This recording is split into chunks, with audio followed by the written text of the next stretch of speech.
wait. Uh-huh.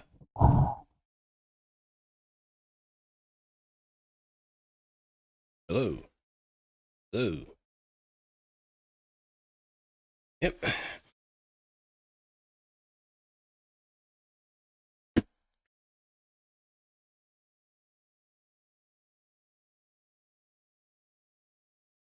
Getting ready. I know I'm a little bit late, but better late than never, you know?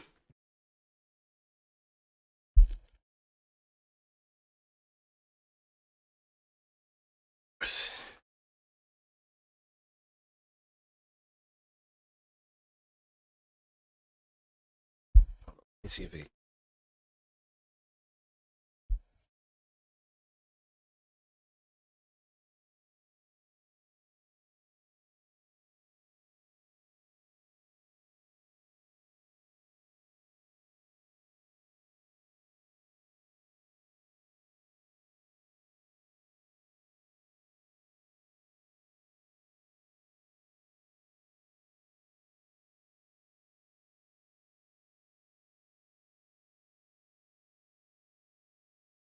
It's a good soundtrack.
Any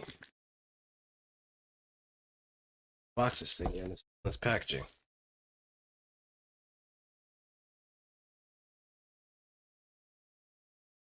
Just realized that the status was still on PSO2, so sure that was changed.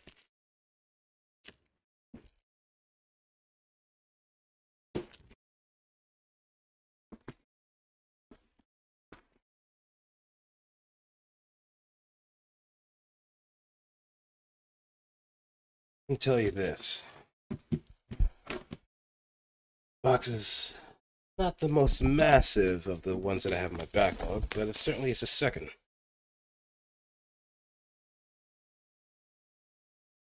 Certainly is. First would be the Gesabine Kai. It's a Kwai for some reason. No, that's how they spell it. But yeah. Get the show on the road, shall we?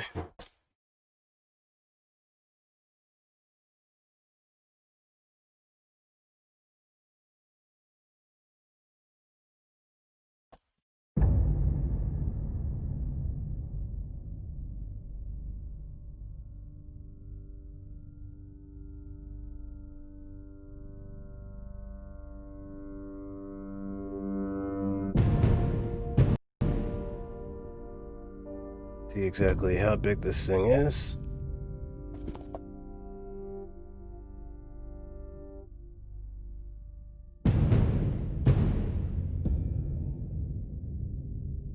This thing is kind of massive. Kind of.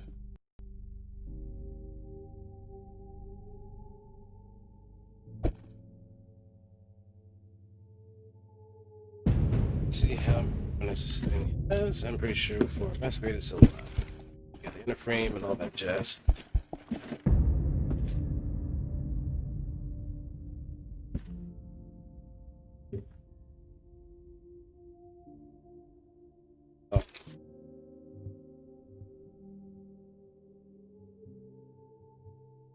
and funnels, shield, all the bells and whistles you can expect.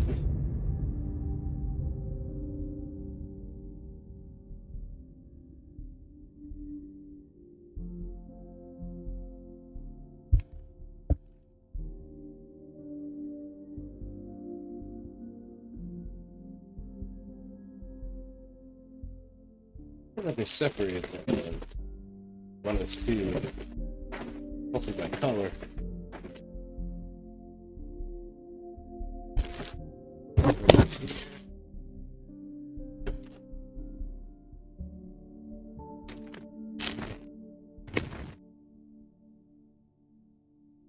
It's an interesting cockpit.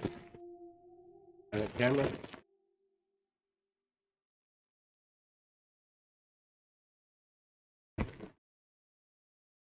Some of the armor pieces.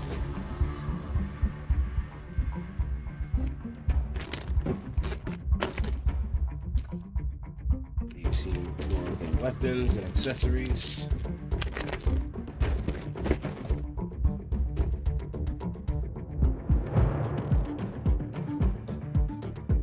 Side two.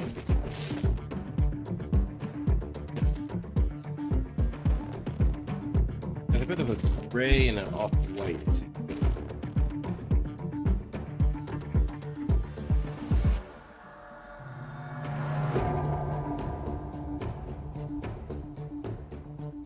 Fin funnels.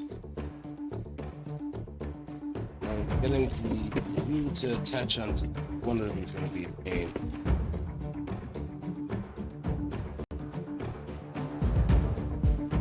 The action base. It's a really nice look.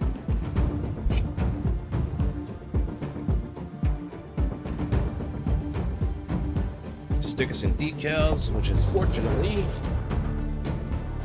not a lot of stickers, but plenty of decals, and I'm assuming it's mostly dry transfer.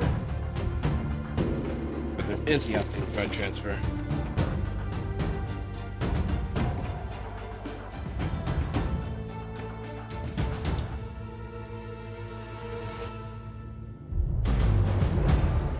Polycaps, some interesting, I think it's like the 3.0 hands.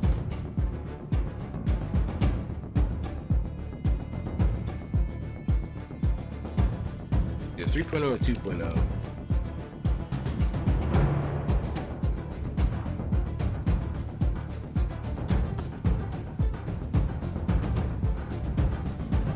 So I got the effect parts, not really effect parts, but the parts that hold like the funnels and all that.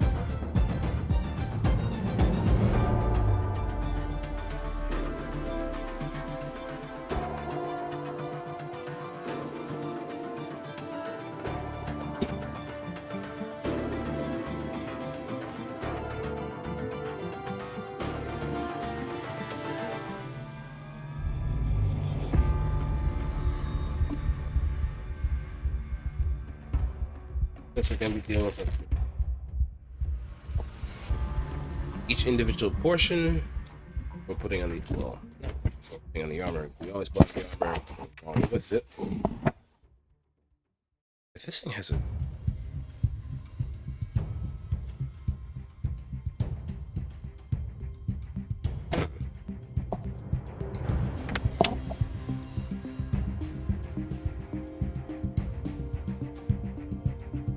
show the runners.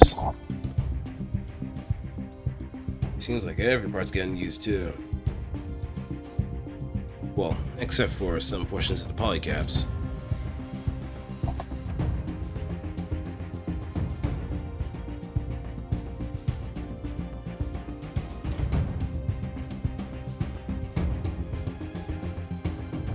Oh, there's an LED unit too.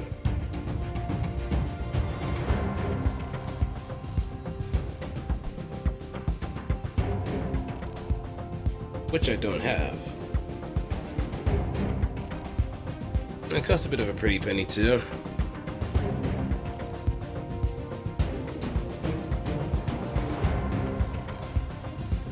Alright, so let's get the runners open. 3, which one's going to be your opinion for each one. So far, we're going to be starting off with the body.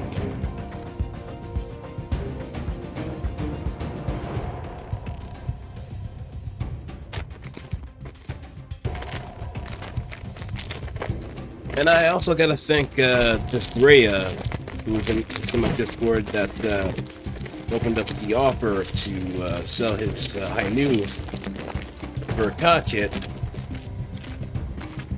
I think he also had something that he wanted to sell, but I don't know if that offer still stands. I have it pinned on my Discord in general. But I don't know, you might have to add him to see if the offer still stands or anything else. Also, what's good, Transamp? How's it going? It's been a while since I've been streaming, since I was kind of caught up with some work to be done. It's mostly helping out with a friend's project. And now that that's finally done, I can say that I can breathe easy.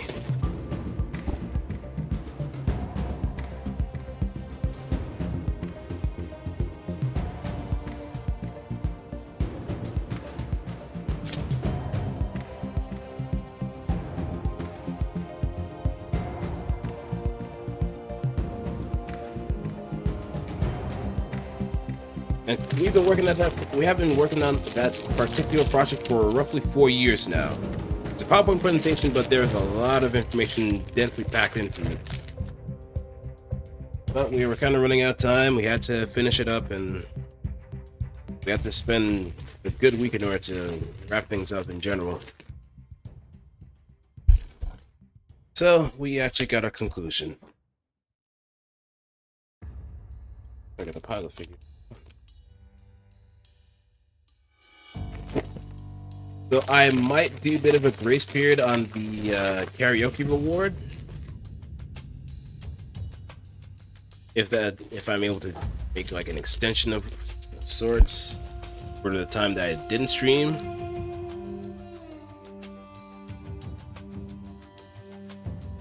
You know, just to be fair. I don't know if I could actually do that though.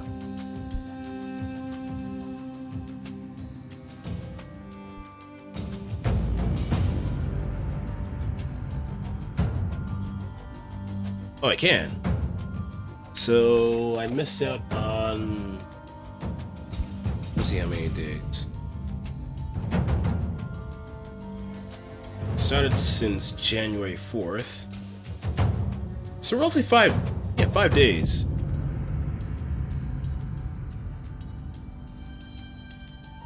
So I made the extension. Just to be fair.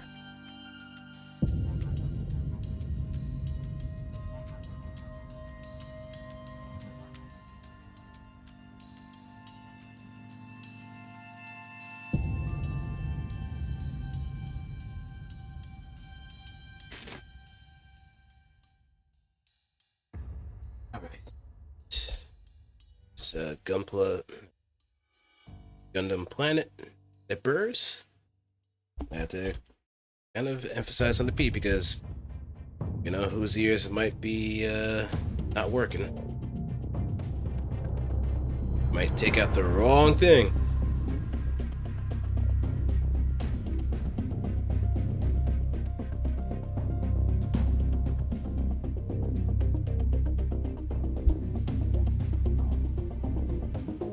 I guess everyone would be calling them cutters.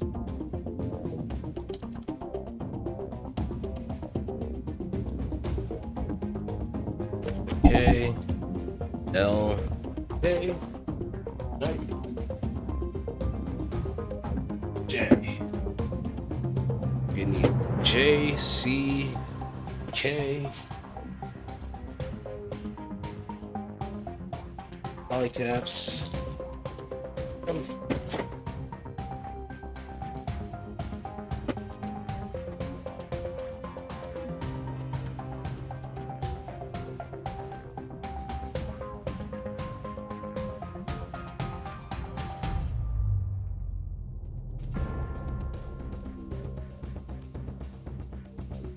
Figure and miss it. If I blend it on white, I'm gonna definitely knock it over for some apparent reason. Also, Is my mic cutting on and off, or can you hear me consistently?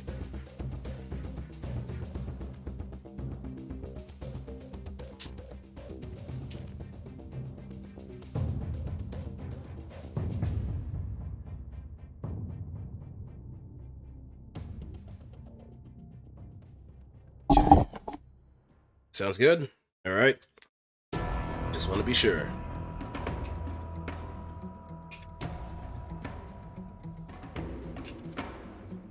But it's been a long while since I last built anything. Yeah, I mean a long while. I think the last thing I built was like the Master Grade 2.0 Freedom. And that was like over the summer. So it's been months since I last touched anything model kit related.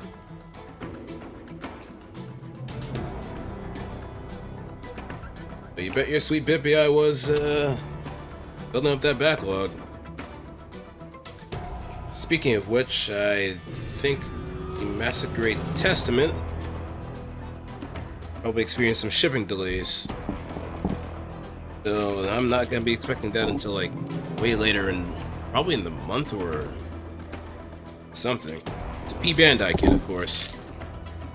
The part of me probably wishes I probably should have gotten the third-party one instead.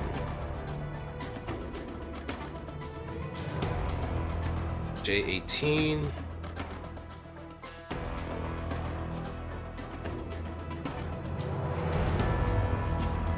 Also need 26.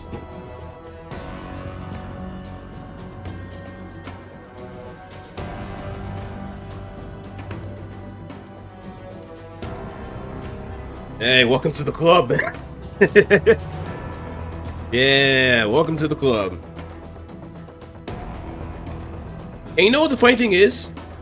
I was such a huge avid builder, like during college, because it was a nice distraction. But the moment I have more free time, motivation just instantly dead. Well, I can't say instantly, but it deaded pretty significantly. There was that moment of decay that came around and just made it tough for me to get back into it.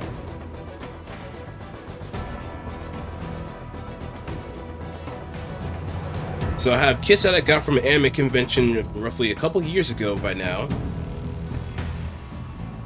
plus some ones that I got over in the mail, plus some ones that I've recently pre-ordered too.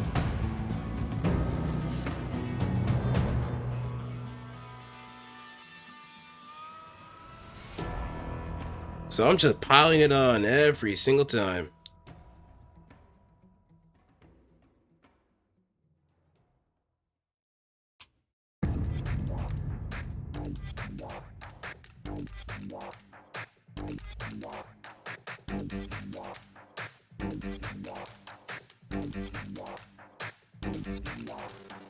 Should make sure I get one.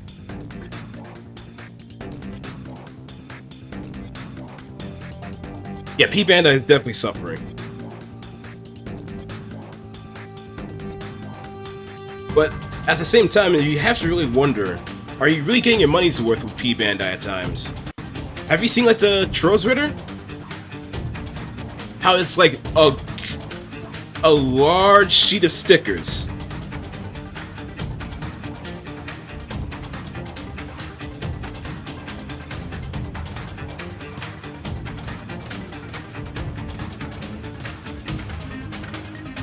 Oh yeah, because you know it's gonna be P Bandai. They know that people are buying it anyway. They notice.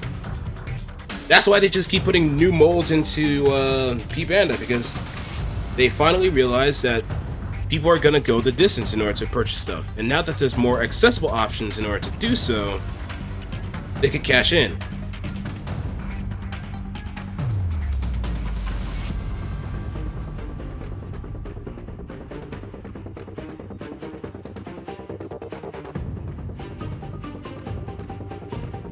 It's all in the long con.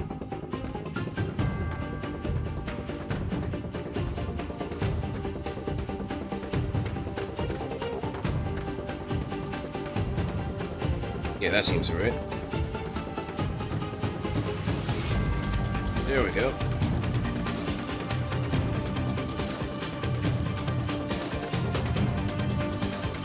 Make sure the arms slip in.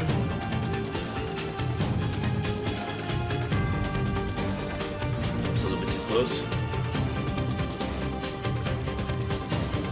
Yeah, that's a major kicker there too. How's that some of your retails are much better than your premiums? Sounds like everybody's getting gypped.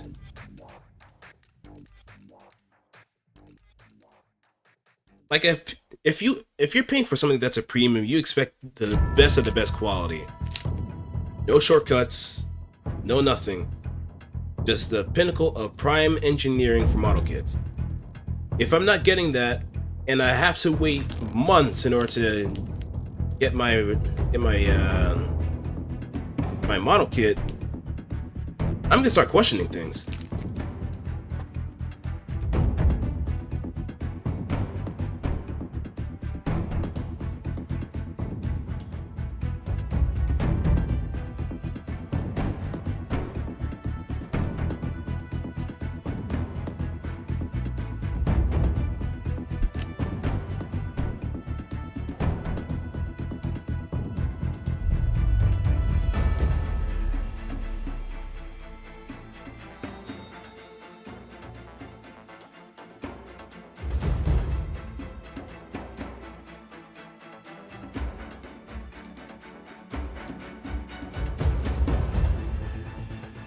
Let's get rid of the nubs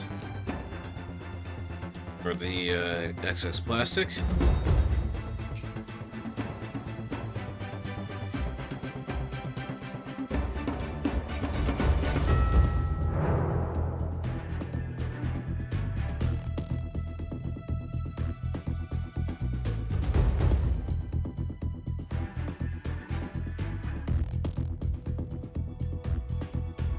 It's not fastened in properly, so I need to make sure that this piece sits in.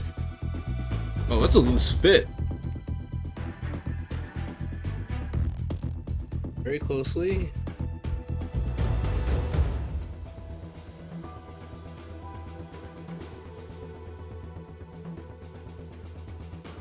Oh no. Yeah.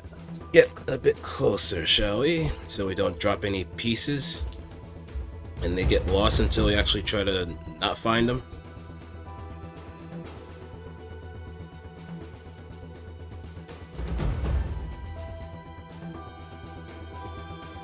Because you know how it goes whenever you drop pieces of a plastic model. When you don't want to find them, that's when they show up. When you do want to find them, it's like you're looking through a needle in a haystack.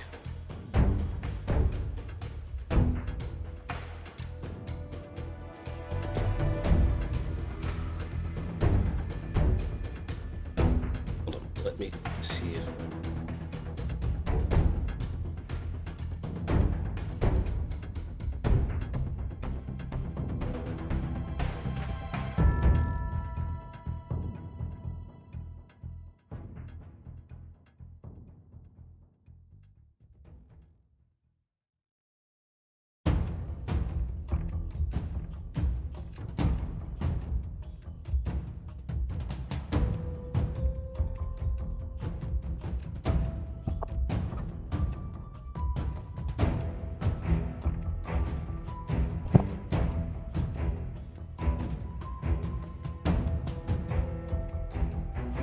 I wish I knew the answer, but I feel like it's the matter of if it's exotic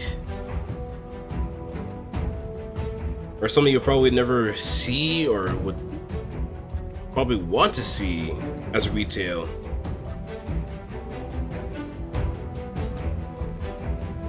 Okay, so this is definitely loose.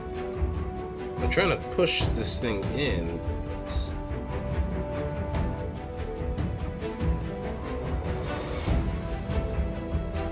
It sits in, but it doesn't sit in snap-fittingly.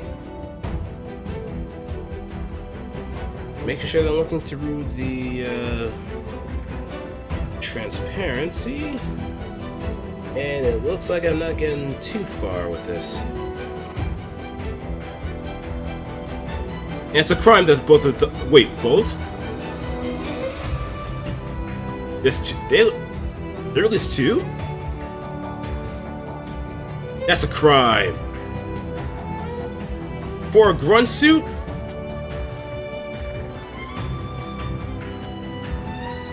My hair's not that great either, so... It's a waste.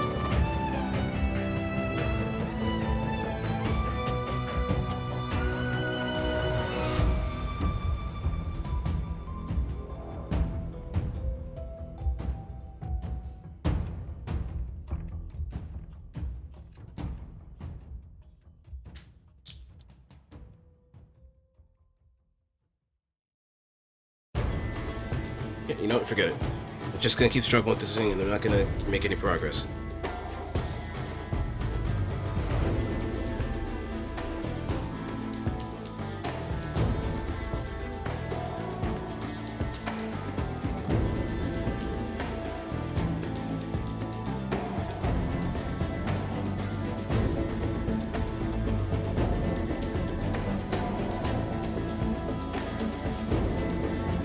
Oh, right.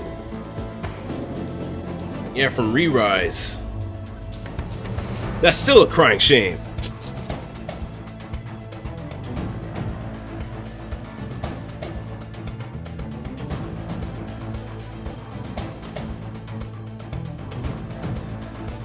Okay, C29, J13. If I need J15 and J3.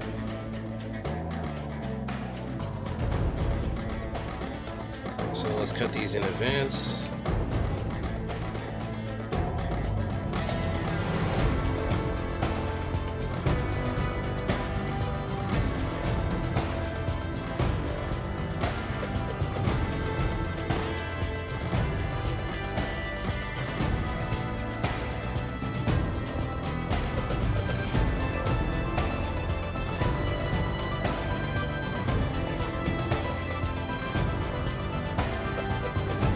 J3 and 15.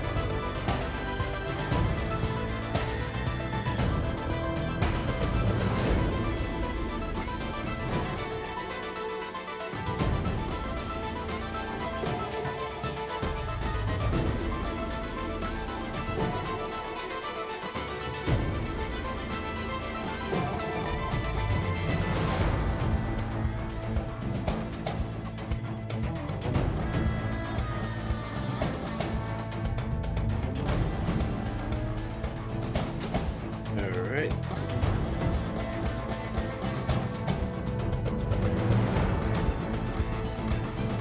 Got that done.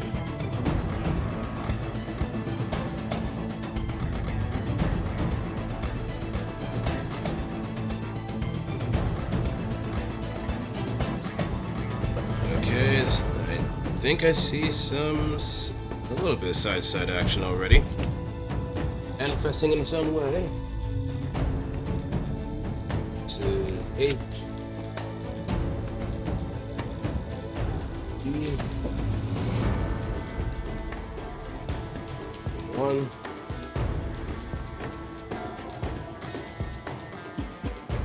Funnels. E. G and C.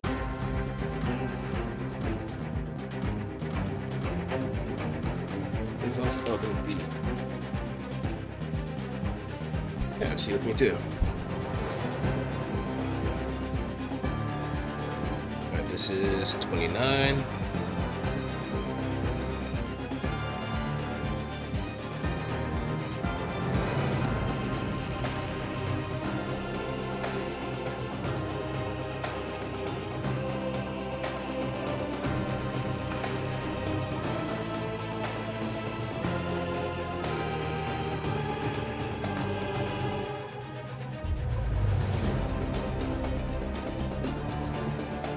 Now I wonder how long. I wonder how far I can actually go with this.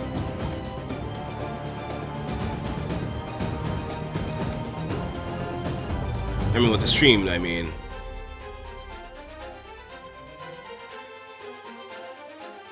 Maybe I can get away with building parts of the torso, and maybe some of the head. I'm not speed building by any means, too, so.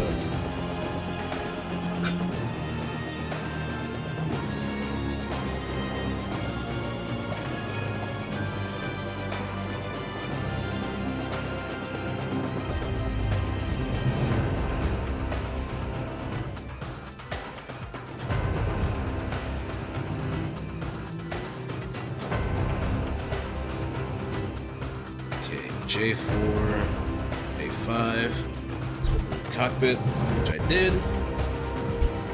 I'll just face it this way so anybody can see, because the camera's reversed. Vertically reversed, I think. Let me also make sure that I have OBS in front of me.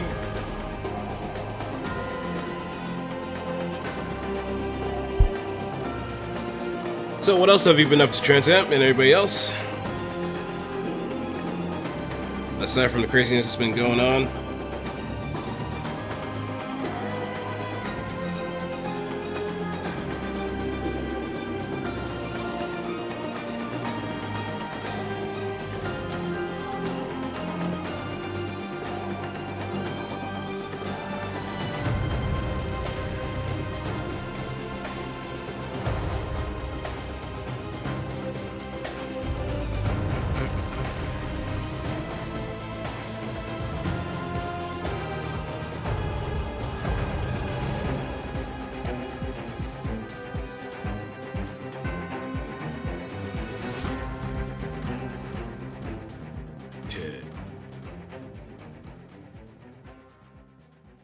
Trying to get away from it. I feel you. I feel you greatly.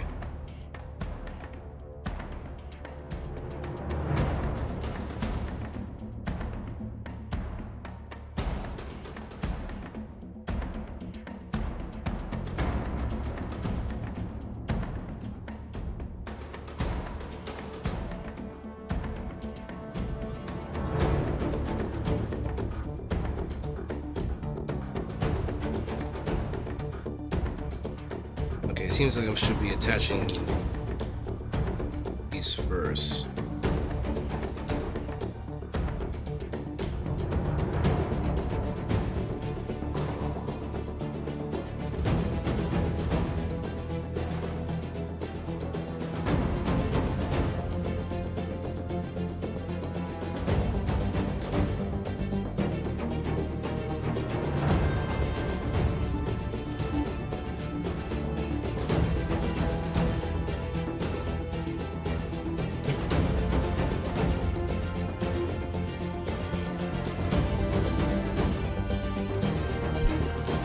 I've been playing Emban kind of scarcely too, so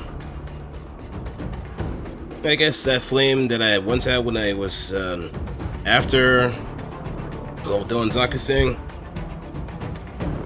that bravado does only go so far when you realize, man, what am I doing?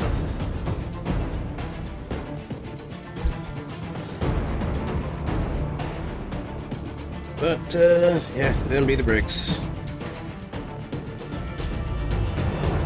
Trying to be a variety streamer, so lo and behold.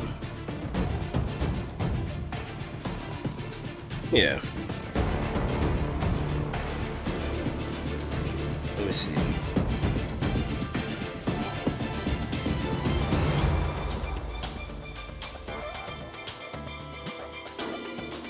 Must be something I have to slip in, because judging from the pictures,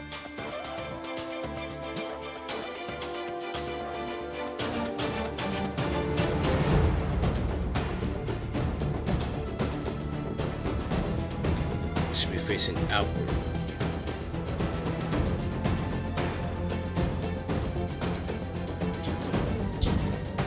Nope.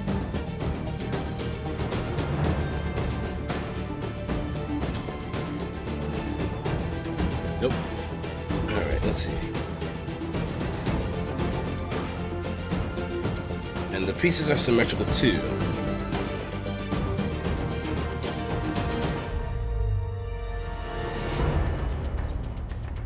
Hey, Necro, what's going on? It's my hands this time.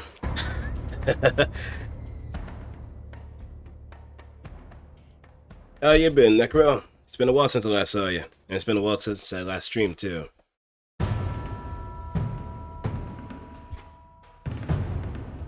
Ah, G Gundam video.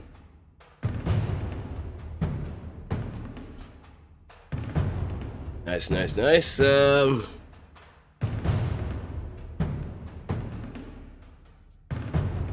Oh, the one with I was about to say short fat otaku. Professor Otaku, right?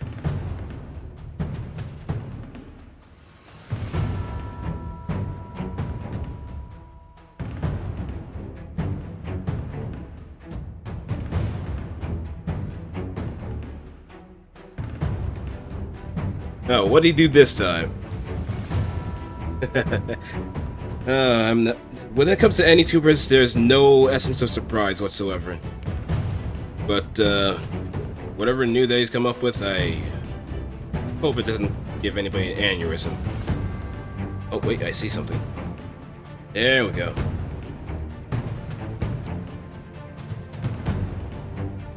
Right, and we see sockets.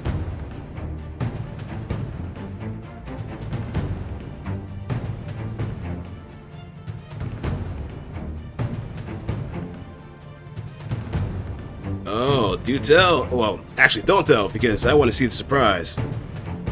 I want to see what kind of fun stuff we're gonna be hearing from Mr. Professor. Oh, wait. I think I did something wrong, but yeah, I did something wrong. So I got an idea. Need some part separators too.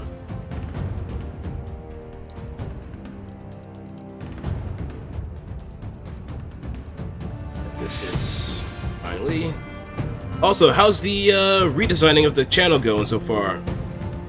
I know you've been trying to revamp that, and just want to know what's been on the up and up. I noticed they had some like new thumbnails and all the other stuff with a little bit more of a future funk vibe. So I see there might be something spectacular in the midst.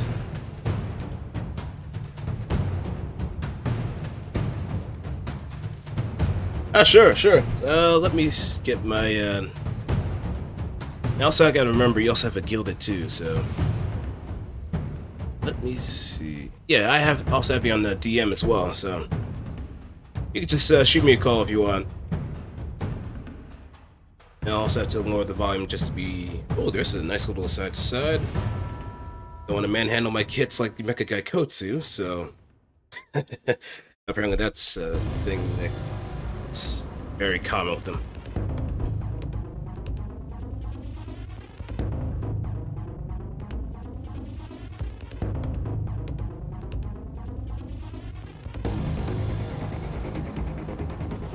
Also have to make sure to lower the volume on. Sir, whenever I get the chance.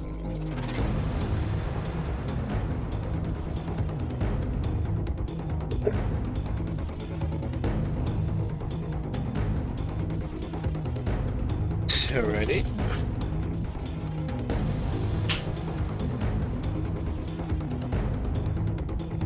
Alright, J4, J5. Case. Alright, now I'm going to the K parts.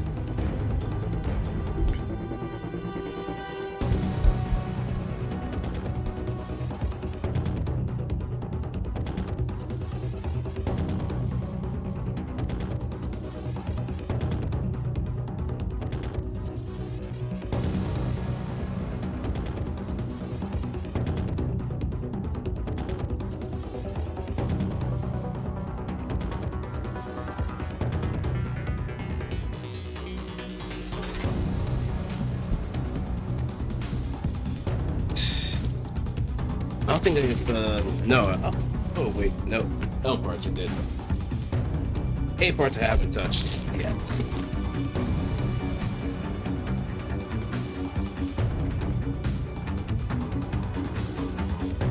Perfect so far.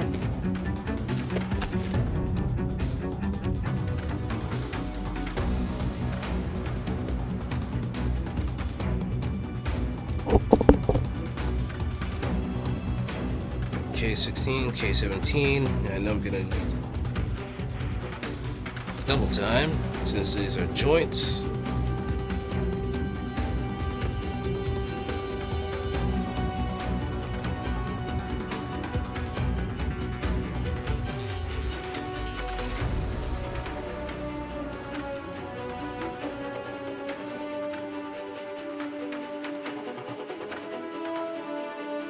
Okay, let me just cut these real quick.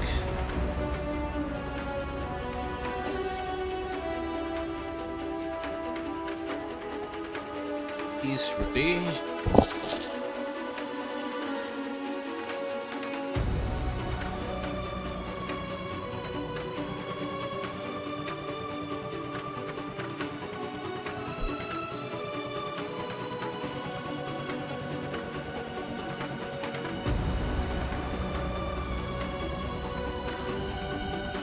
Alright, now let me lower the volume a little bit.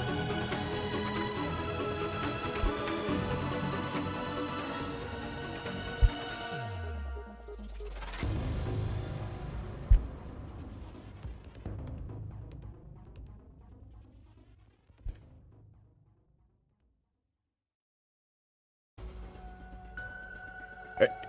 Yo. Oh man, you caught me right at the best time because I just found another joke and it was amazing. Well, I might hold on to those for the proper timing, so don't want to get those. Watching the stream, the Scarlet Symphony. Oh man, I had some gems in there. I don't realize how many gems there are. But essentially, I'm making the same video as the one that we covered on stream. So I'm going back through it because I feel like there's a lot of points that I feel like I can just improve on entirely, or one that you shared. Then I'm like, okay, I can find this as fact because I'm to the part now in his video where he said that's not what Gundam was made for, Right. which for the very base level thing that it was made for is to sell you toy, to sell you thing. Yeah. And and I kind of wanted to expand on that. That's a part of my new commitment. So as you're bringing up, it's like the channel itself and everything has kind of undergone this new transformation, which is, it's true. By the way, the dying channel known as NecroXIII's channel, it's amazing. I actually think it's a lot of like bots that are finally getting cleared out of YouTube at this point. Yeah. Because my engagement is good. It's just Small. You just gotta look at the bright side. Yeah. Yeah. So I'm going through that, but I've been updating a lot of stuff with the nuclear design, which TK is working on. Ah, nice. TK is he makes the lewd images on the internet, and I thought it was kind of just weird because every time I look at this design of Claire, it's very strange to me because it's the one thing that he makes that's safe for work, which he doesn't make a lot of safe for work stuff unless he's commissioned to do so. It's kind of like Mango. Like there was a picture I retweeted yesterday. I'm like, I'll never not retweet this, because he made another OC of mine, which is based off of my dog Elise. Right. And so I was like, this is one of my favorite things. But that's the one safe for work picture that he's made in a sea of not safe for work pictures. So TK's working on that, and so everything that people have seen up to this point has been the promotional stuff. Yeah. But the actual things that I use for the videos won't be done probably until like another week or so. Which is fine because that's why I'm making the content now. I'm using a placeholder thing for where the avatar goes. Right. So the thing that I'm working on is changing the way that these thumbnails kind of look as it in at least appearance from the older videos, because we're pretty much done with the Claire Akabane like arc from like year 1 all the way to about 3. I think we've been doing this for 3 years. I don't even remember. Yeah, I think it's like 3 years. it Might had to be be longer. 3 years. Let me see. What's my oldest video? Yeah, about 3 years. So years 1 through 3, pretty much done. And so the reason that I capped it off this way, because I don't think I really elaborated too much in the last video that I made, is we are to the point where we need something new, and it came about because when you look at the design of Claire, it's always been the exact same, and at one point it kind of just plateaued. Yeah. And it was the Kuru design, and Kuru's design of Claire is the one that when people are like, oh, that's NecroXIII, that's the one that they see. Yeah. And so CT and I we changed on it a little bit. We made the 2 different designs, one with the cardigan, and then we made the summer edition one. And the summer edition one is still one of my favorites, because it has this energy about it. Like, I don't think I'll ever be able to truly escape it because I really love it. And the way that I told him is that I'm having this identity crisis, which is why we had to change Claire's design so many times. When I look at Claire's design, the Kuru one is still kind of there in some regard, because that's what I was sending people as the reference. So now I'm like, okay, we got to change it up a bit. And some of the Claire designs, when I was talking to TK, they came up about the same a little bit. They felt not so much samey, but they just felt like they felt like it did before. Right. And I wanted to change that up a bit. And I think I might have some of those old designs still. I mean, they're not like finished ones either, but they're just kind of like prototypes, if you will. Mm-hmm. Yeah, they were ones that when he was like kind of sketching it, I kind of just sent him like reference stuff, and then he started sketching it out himself, and I was like, oh man, that looks good. But when I saw it, I was running into that same problem again, and it's not his fault either. It's not like he was like committing this grave sin against humanity or anything like that. It was we got that already. If I can find it, it was. I know I sent it to like a couple of people, because as I was going through it, I was like, I like the design the way that it is, but I feel like we need to get away from this thing. Yeah, the one that kind of has been around, that's kind of stuck on you for so many years that it's kind of hard to shake off. That old identity, so to speak. Yeah, and you know, like I said, when people see Claire, or the Kuru design, or the red hair or something, they know instinctively that's NecroXIII. Which is, it's not to get away from that identity at all. It's not that. It's I want to have a different identity than being stuck to or attached to Kuru. Yeah. So like an evolution of sorts. Yes. And so the way that I figured that I could do this, because Claire's design is kind of just based off of it's just based off of like this idea that she is the girl next door. She's the most chill person that you could probably think of. And so that's why I went with the direction that I did. So I found the pictures of what TK had made before, and you can kind of see these on the completed version on twitter.com, the best website, some would say. But it's subjective. It's subjective. Yeah. So he sent me a couple of things, and I really liked them because they blew my mind when I saw them. So the first one is this one, which is because he came around with a bunch of different ideas for hairstyles. And that one, it felt like the same Claire to me. This one had a little bit of a different feel to it, but the one that I liked the most as far as these designs were, was the one that we ended up with, this one. Yeah, Now these short are hair. all, yeah, the one with the short hair, no ponytail, just straight short hair. And when I saw that, I was like, oh man, that's great. And I said, there's something about it though that I feel like I need change, because I'm not a very picky person. Usually if an artist draws something for me, or if I commission them, I'm pretty open to a lot of things. Yeah. And so when I got to that, I was like, I feel like I want to change it a little bit. And so he asked me what color her hair should be.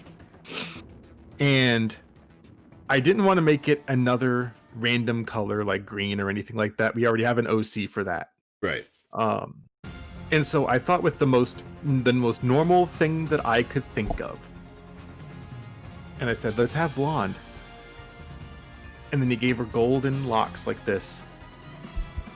And I said, this is the new Claire. Yeah, this is perfect. That's perfect.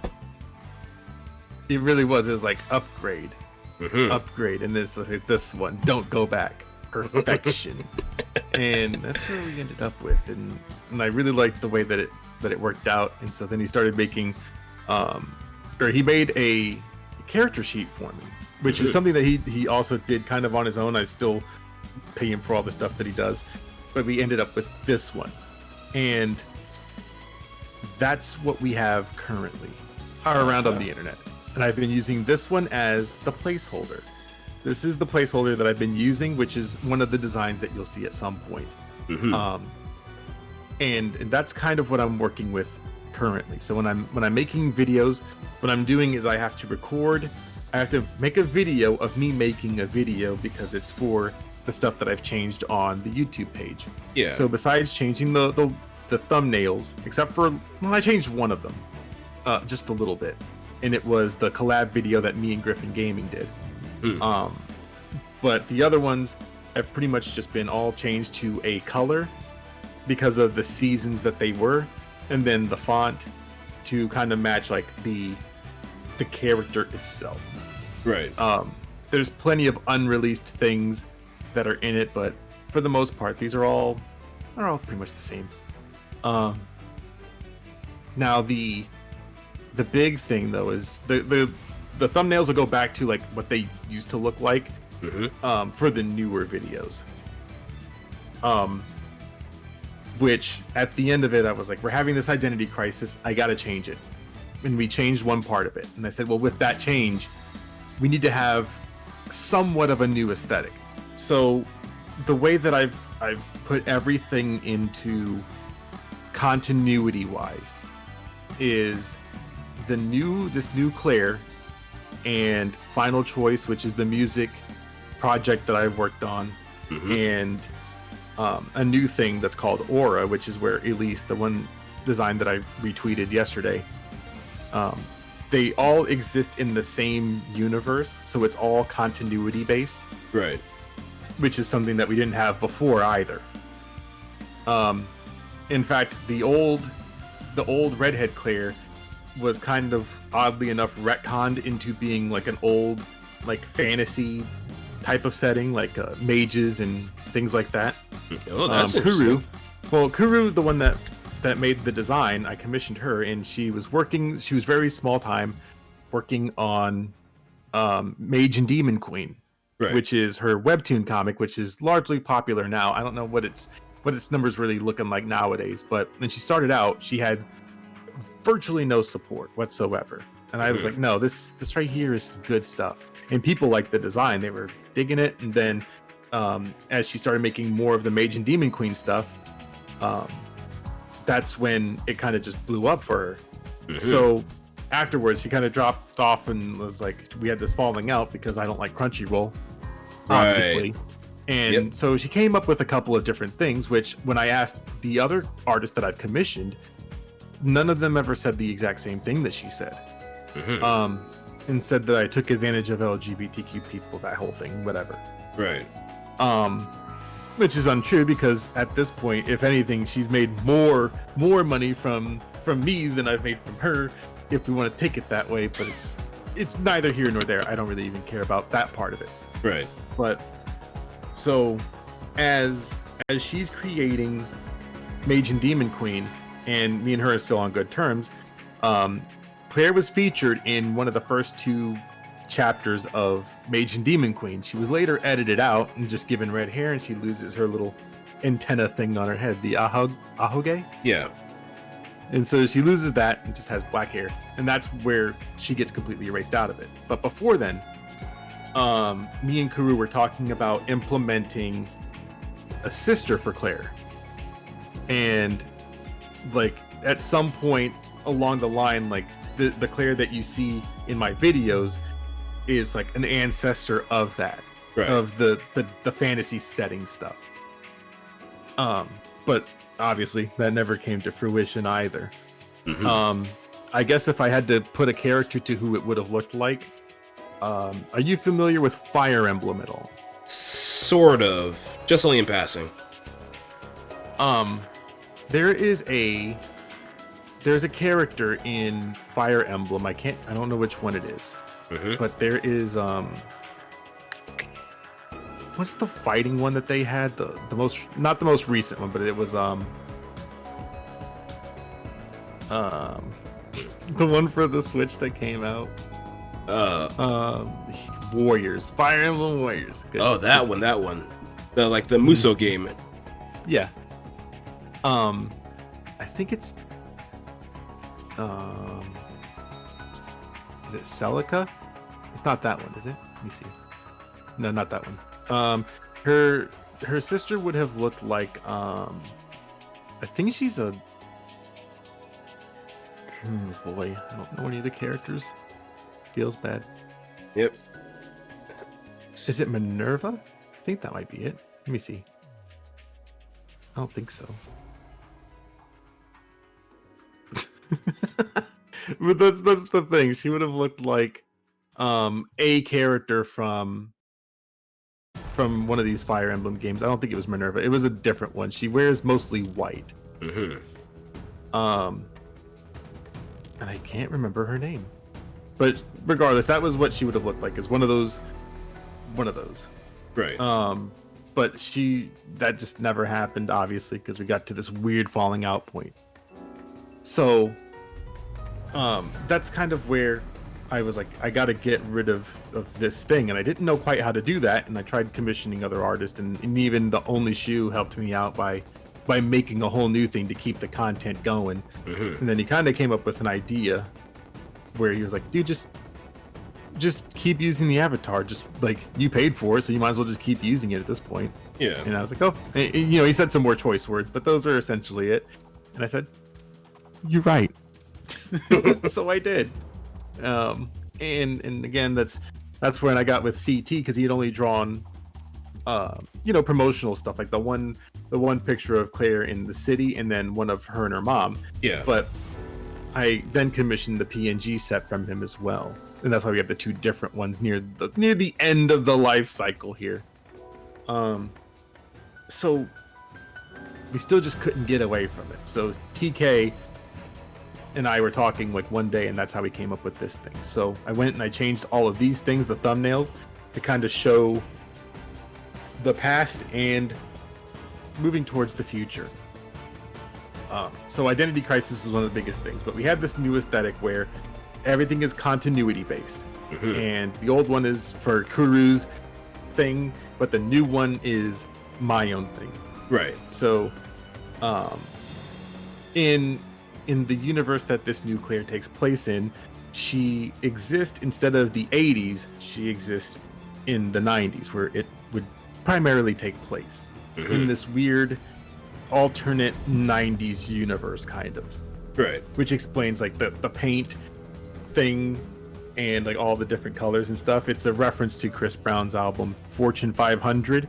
At some point I'll commission him to do like the Chris Brown cover Fame, which is more detailed at points. So it's like I'll probably get that at some point.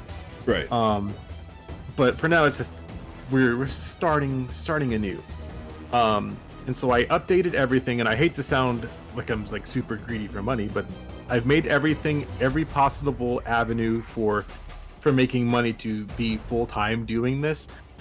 I've enabled it to be as accessible as possible, and also be as much as we can. Yeah, just make it flexible, so you always have like some sort of contingency whenever things go south. So I like the idea of working a full-time job because that's just what I'm used to.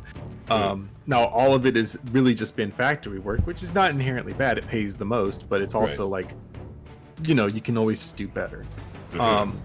So that's why I've made to where the changes that are on Twitch they'll be reflected soon, but I've made like the layout, the overlay and stuff like that a bit different. They kind of match what a typical VTuber has. Right.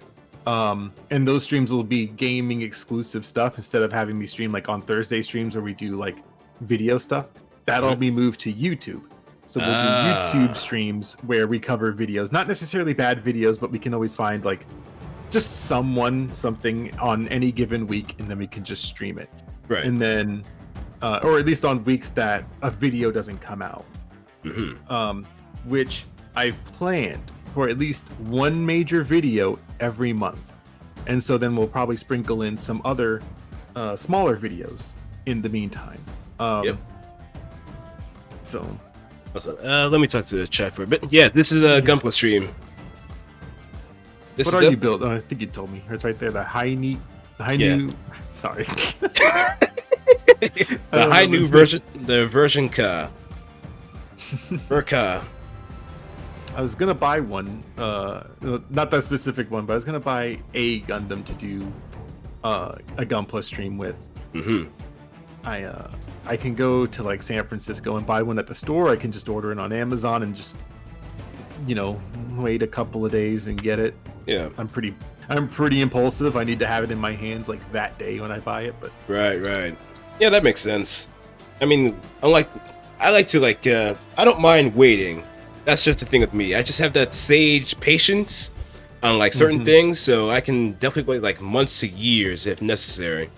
But if it's something that I absolutely want, I'll just pay the extra mile in order to get it like express. Just get it right then and there.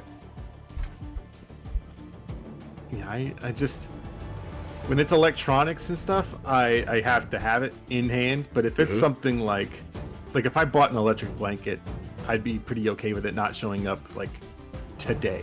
Right. It would have to be so next week. Something negligible. Now,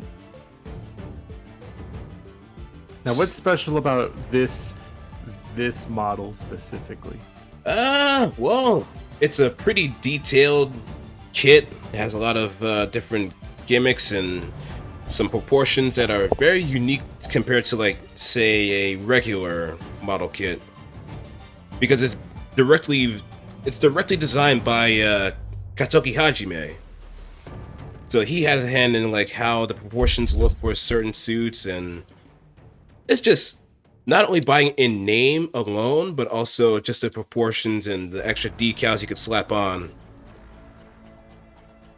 So it's a pretty quote-unquote special kit. Because it's just a mechanical designer that was responsible for it. I need to get like an actual house again. That's one of the things when I moved to California. I should have taken the house money that I originally had and then just used that as like the down payment on a new house, and then I could have just had a house. But now I'm in an apartment, so now my space is very limited and small. Like I'm barely able to do what I do currently. But you know, but I would like to have my own like work desk where I could just make Gunpla stuff or do a different thing than Vidya all the time. But yeah, I'm pretty okay with this. Yeah, I mean, I don't know how your apartment actually looks like, but I'm pretty sure there's some ways you could probably compensate so it wouldn't be too cramped. I mean, it's not terribly small, but I could have one. It would just be in the middle of everything. It's not too small. Yeah, it's manageable to say the least. I barely have enough space for all the things that I do have. I thought about doing another show and tell stream with like the stuff that I showed before, but actually go into detail with it. I think that would probably be fun to do at some point. Yeah, it'll be something nice. Also, if you don't mind me asking, how are you recovering? Today I didn't really feel all that great. At least when I started out. I think if I'm very active, then I cough a lot more. But if I'm kind of just chill like I am now, then it's very rare that I cough. But the other symptoms that I had before are kind of still there. It may not be gone in the 2 weeks because today would have been the day that I got tested 2 weeks ago and got my results back. But I had the symptoms before that. So it could be another week and a half or 2 weeks before I like fully recover from it, or at least have negative results, or at least just let it pass for a moment. Yeah, Corona's not fun, but one of my friends that works for a company that's working for the vaccine, he was saying that it's really just a matter of when, not if you'll get it. Because again, I traveled across the country 2 times, to and from, and I never got it. And I go 5 minutes down the street to the local convenience store, and then boom, it just hits you. Yep, just immediately. That one deviation from my regular planned day, and then I catch it. Yep. I mean, it's going to be at the point where it's practically comparable to the flu in terms of like how easy it is to come in contact with it. Anywhere at any given time. Yep. And I said, well, now that I have this downtime and TK is working on a thing for me, I can go ahead and get some video stuff done. So that was one of the other things that I kind of worked on in the meantime too, was like I said, all the avenues. So Twitch is kind of there for games. Yep. The Patreon is still there, which I was going to close originally, but people want to donate through there, so perfectly fine by me. Yeah, just more power to them. And I updated yesterday, actually, the tiers a little bit. Like, I didn't change like the amount on them, but I changed the benefits on them to be in line with the YouTube membership ones. Right. So since I didn't want to add or change the numbers, I just put them on like, instead of the 1, 5, and 10, I just converted them pretty much to be just like the 2, 5, 10. I think the third one is 15. I can't remember. Wait, that's 10, 15, and then the $25 tier. So I kind of matched them up with what their YouTube membership would be. So the highest YouTube membership is still like your tier 3 on Twitch, which is $25. Which will be the $10 tier that's on Patreon. Because I could not find a way to like grandfather in people into like certain things, otherwise I would have changed it. So I just leave it there. Yeah. And then the other ones just kind of go down in that same cascade. So the lowest, or the first entry level, is $2 for a YouTube membership, which gives you the ability to have the badges next to your name, and then of course the custom emoji that you can use in chat, which is every video now will be premiered instead of just uploaded. So that way you can get more use out of them. That makes sense. Just give a lot more exclusivity. Well, not more exclusivity, but what's the word I'm looking for? A lot more of an incentive for people that... Man, I cannot formulate the sentence I want. Yeah, I know. I know what you mean. Yeah, it's kind of like that. So people can, they get more bang for their buck, which is my whole thing when I was setting it up, is I want people to be able to use these things and get benefits from them. Yeah. And that's kind of what I did with like shout outs and videos, where if you're in the premium tier 1 membership, then it'll be just like the Patreon ones where your name shows up at the end, almost in a list of sorts. Yeah, credits. Yeah, and then the highest one is where you get like the shout out, but you also get those other things. So in the tier 3 is photo and status updates, which is something that you can post on the member or the community tab for members. And then rough cuts and bloopers and stuff will be separate videos if I can figure out how to do it. And behind the scenes videos for tier 2 ones, which are the recordings that I'm doing now of recording a video. Right. So that's how I have to do it. Mm-hmm. Yeah, those are pretty sound incentives too. Mm-hmm. And it's something that, at least at this point, is something that I can offer. I can't overcompensate. Like, you guys get free stickers every week or something. You know, it'd be, if I could, I would. But, yeah. Whatever's in your means, that's all that matters. Mm-hmm. And obviously, if it pans out and I make $1 million, then guess what? $1 million gets put into making stickers, and we start sending out some stuff. Because I've really thought about trying to merchandise some things too, but maybe just one thing at a time. I have no idea. It'll be fun. Slide. But that's just a part of like this whole thing, this whole change, is that make it for the people.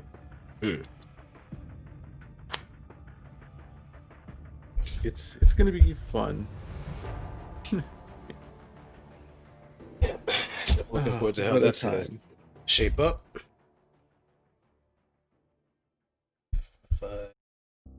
Wait, what in the world am I? Oh.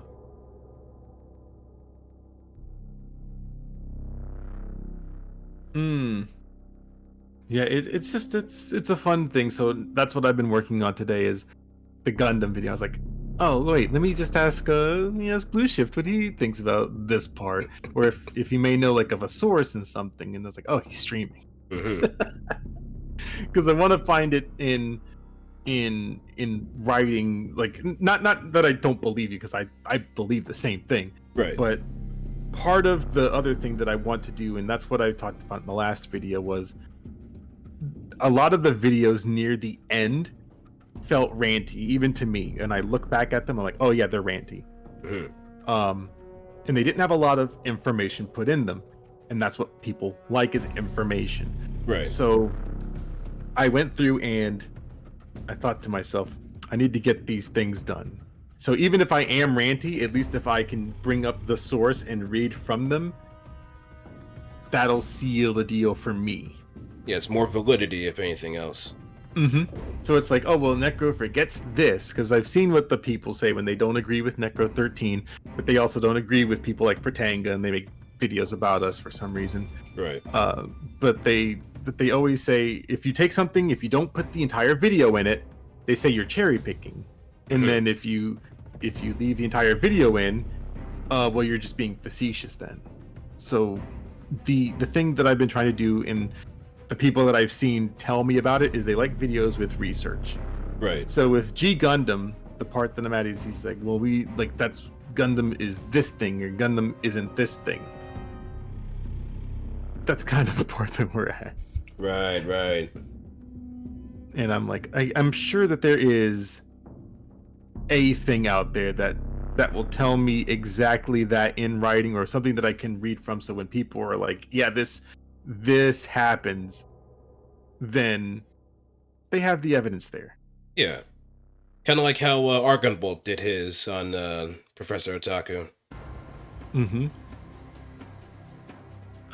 That's his name, Professor Otaku. Is Otaku Daikun? Or is this a different person? Maybe all my people's names are going together. Oh boy. Listen, when you're yelling at people on the internet, you sometimes forget. Yeah, the lines blur. Oddly enough, this is one of the only Gundam video or mecha videos I have. I think. Yeah. The other one is Xenoblade Chronicles 2.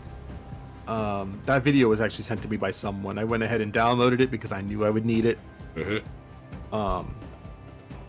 I'm kind of in this thing where I want to collab with a lot of people as well, because I feel like if you're just getting NecroXIII's viewpoints, you're not getting like the full meat of everything that's out there.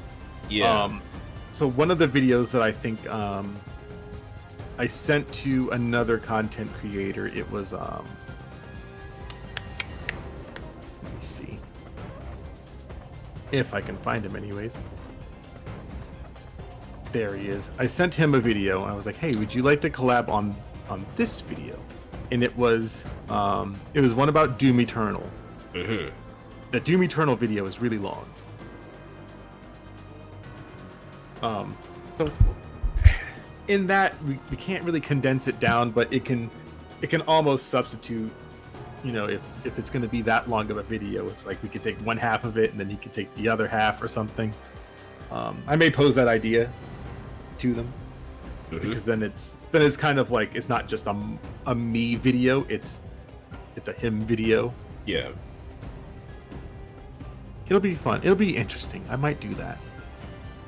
But those are the things I'm doing now, is like I'm wanting to work with a bunch of people because, let's be real, got to get out there somehow. Yeah, you got a network. Which I'm not all down for the clout chase, but it's everything almost feels like that. I mean, it's a necessary evil when you think about it. But as long as you have integrity, that's pretty much the one thing that will kind of hold your character to a great degree. Yeah, and it's not someone that I was talking to. They were like, because I was telling them I want this research for a certain video. It's female objectification in anime, sexism. Right. It's a short video. It's not a good video, but he was like, "Oh, do you like want the research so that way you don't have the wrong opinion?" I said, "No, it's not that. I want the research there so that way it's researched and I have the wrong opinion." So at least if you're wrong, you have a source so someone else could probably look at it and try to find the better answer. Because I want, and I'll be real with you here. The one people that I reached out to was like Anime Feminist. It's a website. And on their website, I don't see anything really about like men bad, women good kind of thing. Which is why I was like, if I could get one of them or interview them for something about, what their thing is, and then how they feel about, women in anime, because it feels like they have a good head on their shoulders, at least from what I could tell at a standpoint. Yeah. Like getting that other opinion is really important to me, because then it's not just me. And then it would be, oh yeah, these are like, this is what we think. Like, it's not, anime is not necessarily this. And I actually looked up another feminist video, which is the Factual Feminist. Really good channel, or I say channel, it's like a series that they have. This lady talks about various things that feminists claim, in recent times. The videos are a little bit older now, like 6 years or so. Right. It's more like the second wave feminism rather than the new wave stuff. Yeah, and it's so fun. They're fun videos to watch because they're informative videos. And even if you're not like a feminist in any regard, you would still be like, oh yeah, I agree with this lady. Like, It's a Gundam uses it all the time. Oddly enough. I was just about to say that too. He's like one of the few people that I've seen use factual feminism in his videos. Because the points always come up too. Like that's why I want to have It's a Gundam is also really funny. I agree. Yeah, he's the kind of edgy humor that you need to like pay attention to. I think he kind of helped me a little bit recently with like with like in his latest video, because I was like really afraid of monetizing a lot of stuff, because I was like, people are gonna see this and think, wow, NecroXIII really just is all about money, isn't it? But it was one of his videos pretty recently. It was where is it? It was the Twitch has a thing going on. It was like from 6 days ago, if you look at it now. But at the beginning of it, he starts promoting his Twitch. He goes, I'm tired of pretending like I don't need money. He said, I need my money. Darkside Phil's making more money than me. It's true. Like, it's like that. It's like, this is true, but I don't want to. I feel like if I ask people for contributions, I feel like I end up looking like DSP. Yeah, you become the very thing you hate. Yeah, well, DSP. Oh, I can't say it on here because we're on Twitch. Oh yeah. But just know it got bad one day, like really recently. Like, on a scale of 1 to 10, how bad? It was about a solid 9. Oh, it was about an 8 or 9. It was. Oh. I'll say that there was pointing at the screen at the number of tips that he got, or like the full amount, and he just pointed. He goes, "This sucks," and he complained like the days later that he hadn't worn a vest in 3 days, which is like 6 streams. Right. It was incredible. But yeah, like that's kind of what happens. I don't actually talk to Gundam that often, but he's really only a stone toss and a skip away. So I just really it's really more on my end than it is on his. Yeah, in fact, he's been kind of moving around a lot lately because he's been on like Nerd Erotic. He's been on like a few other like Fandom Menace channels here and there. He's even been on like Mauler's channel too on EFAP. So he's definitely been making some moves. I think he even got like a shout out from NecroXIII too. Yeah. So It's a Gundam was already like kind of high up there. He's actually featured me in a video. It was my tweets from the glorious days of NecroXIII's Twitter. Now I've kind of calmed down, and now I just retweet big anime titties instead. Calm. But it's nice and calm now. Now I don't have that many fiery takes unless it's on my second account. Right. And let the people get through the weird part of this weird human history by being a person that retweets anime titties. Hey, just gotta have that iron will to not really give that much of a crap what anybody else says. Whenever you like reach Denso, I know for a fact just retweets a lot of big anime titty. Isn't that right? I almost had a moment of weakness today. I almost had a real moment of weakness today. I can't go into too much detail, but it was a person that loves animals.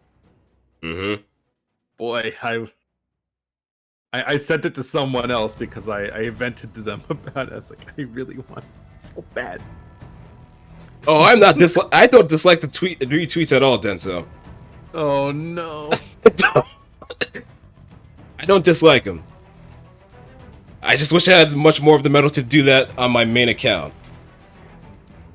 Don't worry, I have like 3 accounts for 3 different things. One's for ranty bullshit, the other one's for safe for work anime titty, and the other one's for not safe for work anime titty. And Fuda. And Fuda. And he does the world a service. See, exactly. That's how I see it. It's enrichment, to say the least. It's enrichment. Enriching one's experience from all the stuff that's going on in the world, and just be distracted by the bountiful mounds of the human body. Anime characters, yeah, just anime characters. You just gotta. Yeah, like I've been in the rabbit hole for like VTubers for a hot minute, and seeing a lot of the wonderful stuff that comes around, it's nice. Now, speaking of which. Is the Claire model that you're sticking with now, is that going to be rigged, or are you going to keep that more on YouTube, if anything else? So the one that the redhead one that I have right now is still going to be used on the Twitch streams. The blonde hair one will be for YouTube exclusively for now, anyways. Now at some point when I'm not being a poor person, I plan to get Tomboy Claire completely like done up. If I make enough money, or if I get out of like this weird spot, so if taxes kind of help out with a lot of that stuff, then I may just go the full 9 yards and just get like the really good VTuber quality one. Right, sort of like the Iron Vertex stuff, or something a bit more. Yeah. Iron Vortex people, they cost a lot, but they have the most attention to detail, and I'm like, Brian Sui's work is like god tier, to say the least.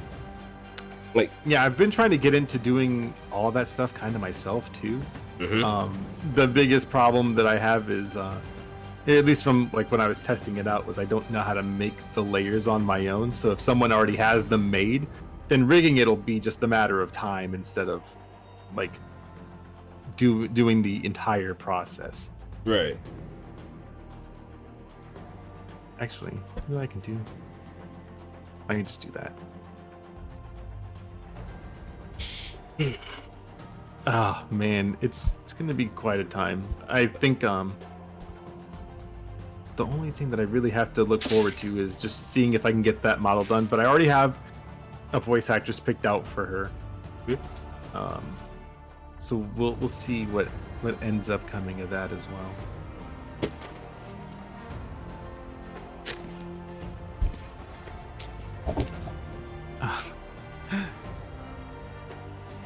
No, one of my mutuals got banned. Everyone I know is getting banned. Oh yeah, the purge.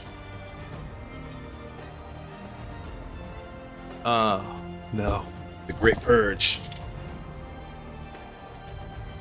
The cornerstone has finally been removed. The keystone is now unstable. All balance is being lost.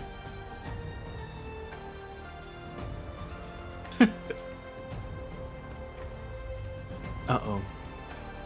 There's more not safe for work things that need to be sent to my not safe for work account.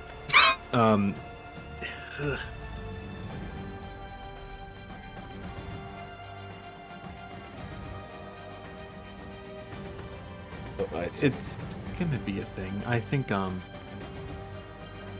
there's just a lot that I have to get working with. Wait, what? Wait, what happened, Trans Am?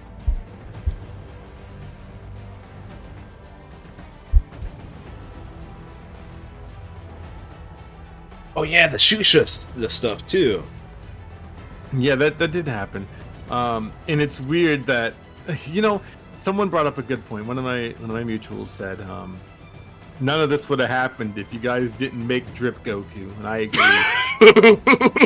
If everyone had stopped posting Drip Goku, they wouldn't have DMCA'd everyone.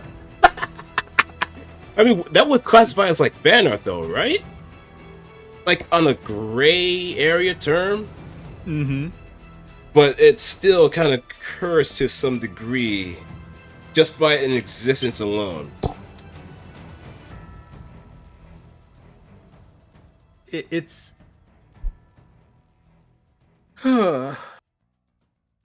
Drip Goku didn't have to happen. Goku It didn't. too stupid to have drip, kinda, yeah.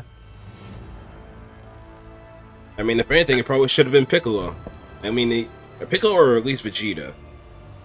Yeah, At least they have some sort of fashion sense. Like, have you seen like the highway filler episode? Mm-hmm. That's a clear indicator of who has drip and who doesn't.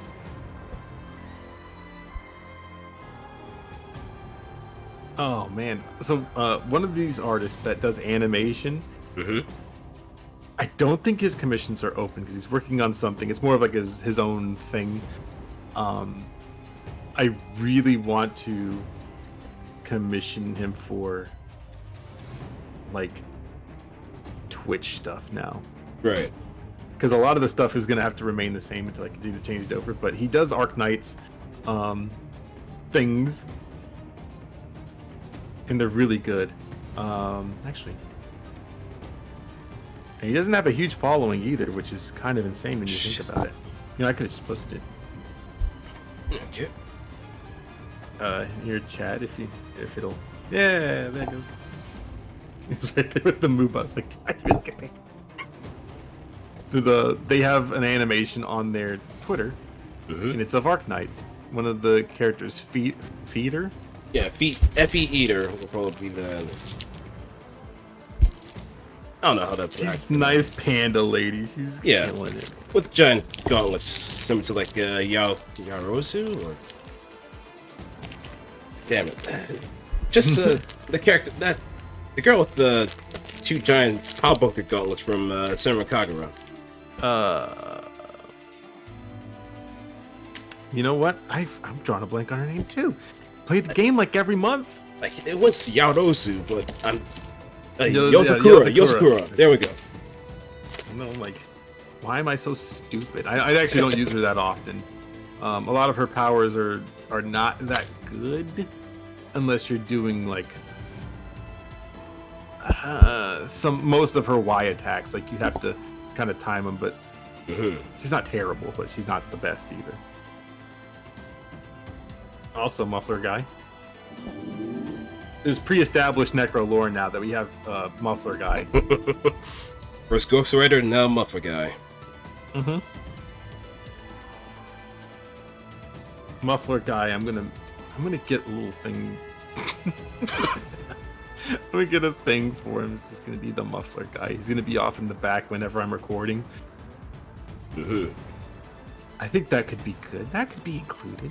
Feels good. But I got a little bit too deep. That right there is gonna be the killer. Yep. That's why I'm scared to do Gunpla. Yep. It's one of those things that you really have to be very mindful of, especially when it comes to extremely small parts. You don't want to make the mistake I just did.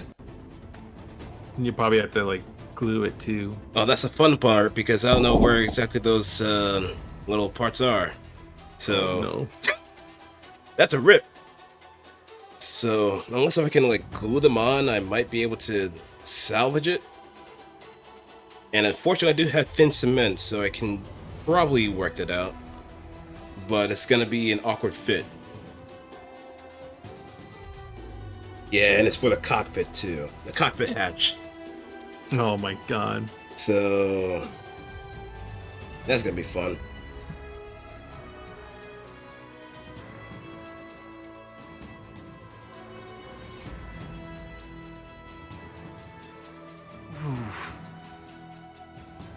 Let's think. Wait, this man has a website. Resume. Contact. Man, his website looks amazing.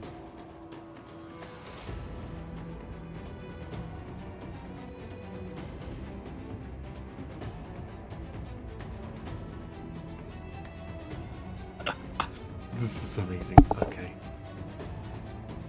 I need to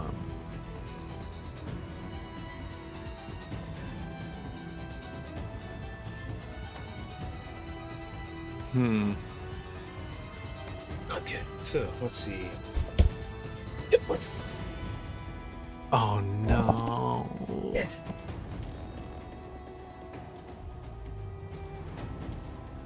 What I get for not building stuff for years.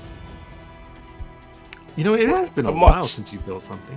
Yeah, the last thing I built was like a master grade Freedom 2.0.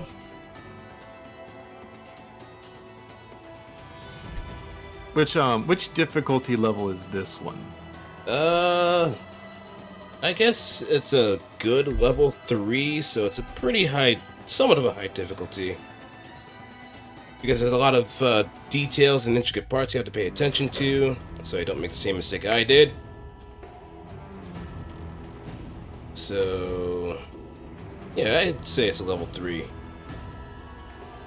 Going by if we're looking at like Hobbylink Japan's rankings of difficulty, level 3 being the highest makes a lot of sense.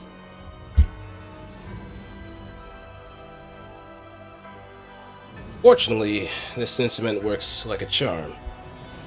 I had to do that a lot with my Garline kit.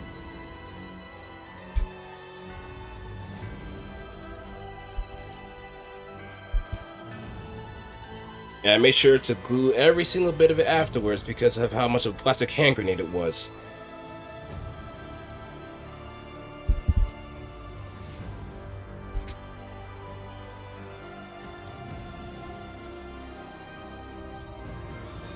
Oh, no, no, no. Oh, where to go? Where to... Oh, no, not this. Not anything but this.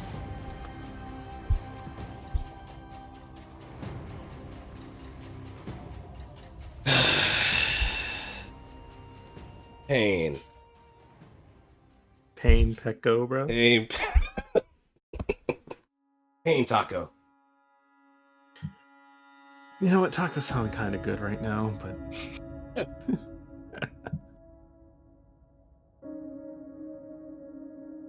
I think I'm at a good stopping point for this thing because it's gonna be tough when Muffler Guy comes ripping through again, and I'm not even to the best part of the video.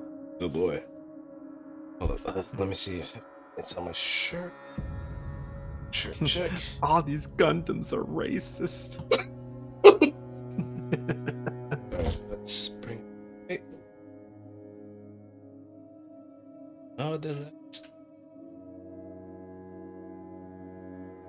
See which thing is not the not reflective one. Yeah. I hope to God it is not on the floor. Well, it might be on the floor, but it might be the easiest thing to pick out if it's there. But because of how small the part is, and I was just talking about this too.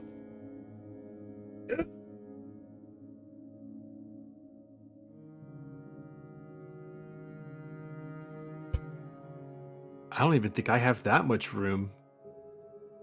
Like where I'm at now. But I'm also kind of fat too, so maybe I just need to lose weight. Feels bad. Good time.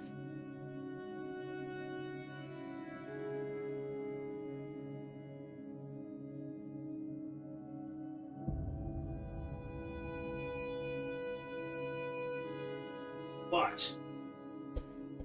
The next day, I'm gonna find it. When I don't even feel like looking for it.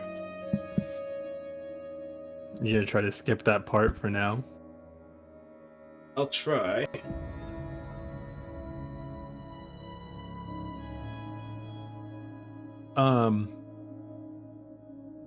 We're getting close to like this weird bromance thing happening right now on the Necro side of things. Someone that I know has an affiliation. They play with this gentleman all the time. Right. He goes by the name of Lost Paws. It's weird. And I'm like, and as I was thinking about it, I was like, there's nothing that Lost Paws has done that makes me not like him like the other anti-tubers. And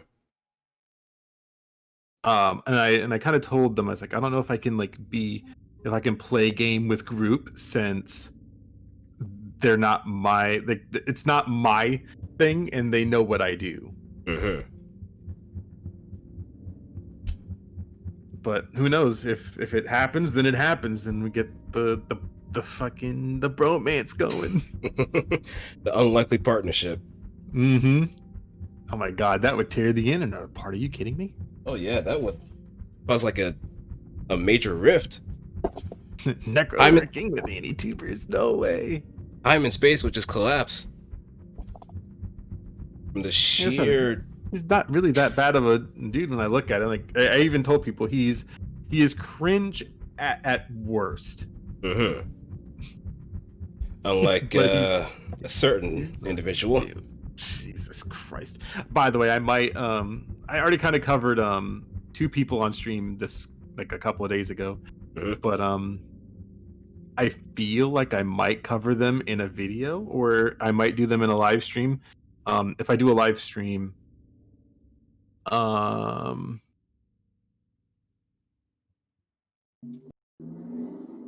depending on when TK gets done with those designs, if it's next week, then I can run a video. But if it's the week of like the 22nd, then I can probably wing both of them.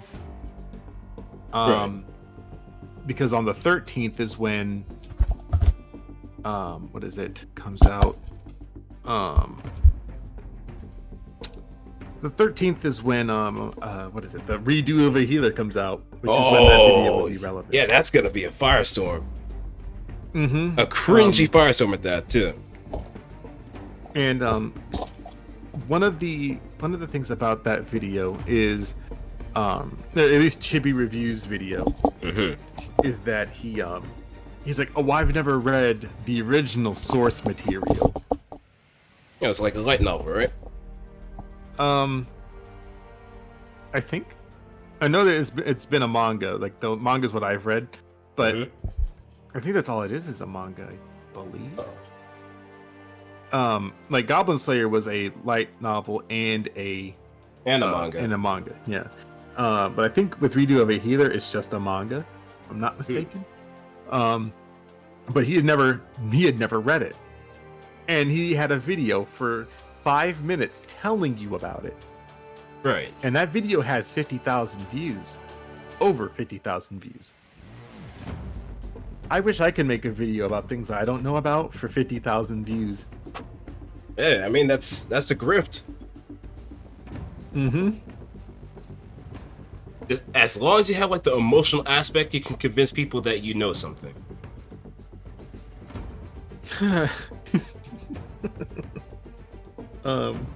Like a certain someone.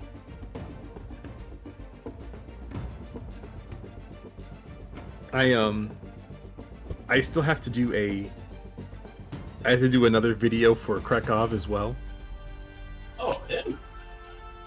So NecroXIII, he came to me with the idea, and he tweeted it out, which is weird.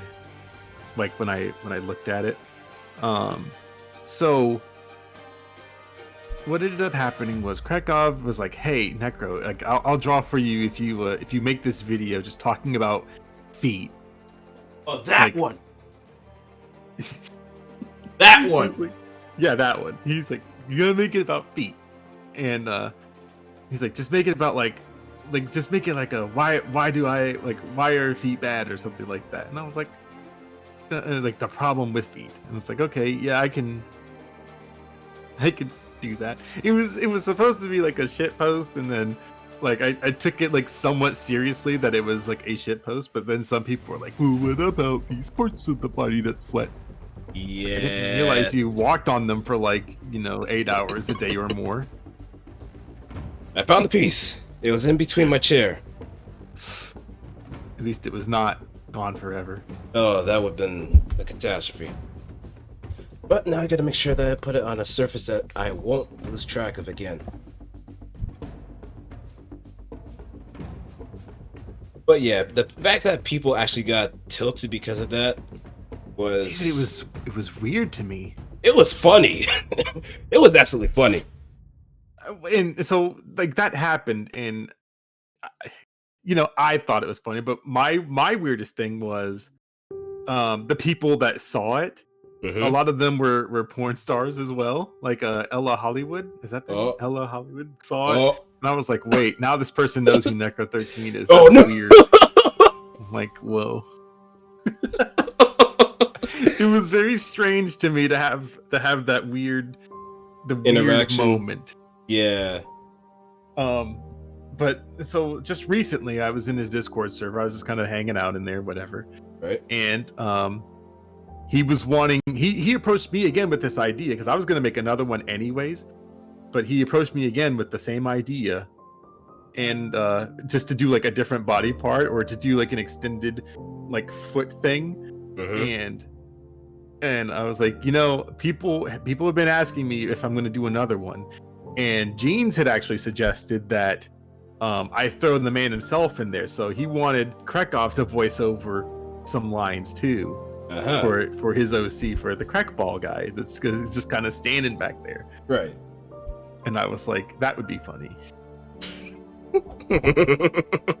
Like, I'm getting exploited already. Like, I actually don't even want the drawing, to be honest with you. I just think it's funny. I like shit posting. Yeah, it's all in good fun. Until the feet people get offended again. Oh my god. Yeah, until the feet people show up, and that's a little weird. I just do not understand the appeal of it, though. I really don't. It just baffles me so much. But I guess the way that artists kind of portray it, and how it's been like, I don't know, idolized, or it just kind of makes it seem more than it truly is. But then again, I could just always chalk it up to just people being weird. But I happen to know of like a few people that are into feet. I am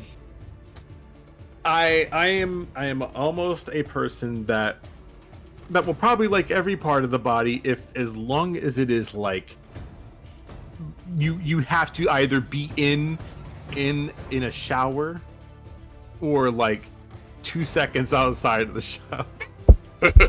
I can't do anything else beyond that. Sorry. You have to be either in a shower or a bath, and that's where we are. Yeah, that's Stay fine. clean. You stay clean. I don't care if you're an anime character or not. All about hygiene. Oh no. Oh, what happened? DSP's chat. Oh no. They so there's a Twitter account that I follow. It's no context DSP chat. Right. And he takes random screenshots of what the stream chatters say, and one of them is there's a guy that shows up to all of DSP streams called Derek. Right. And he says, "Do you think your son Derek has a porn addiction? He sends messages to porn stars and e-girls on Twitter all day." Also, muffler guy.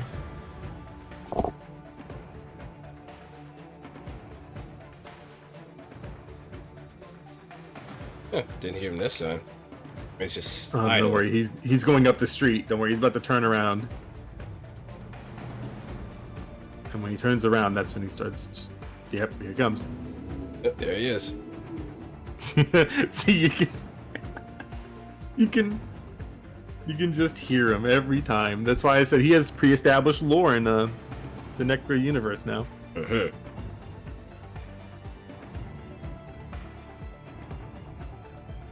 Speaking of lore.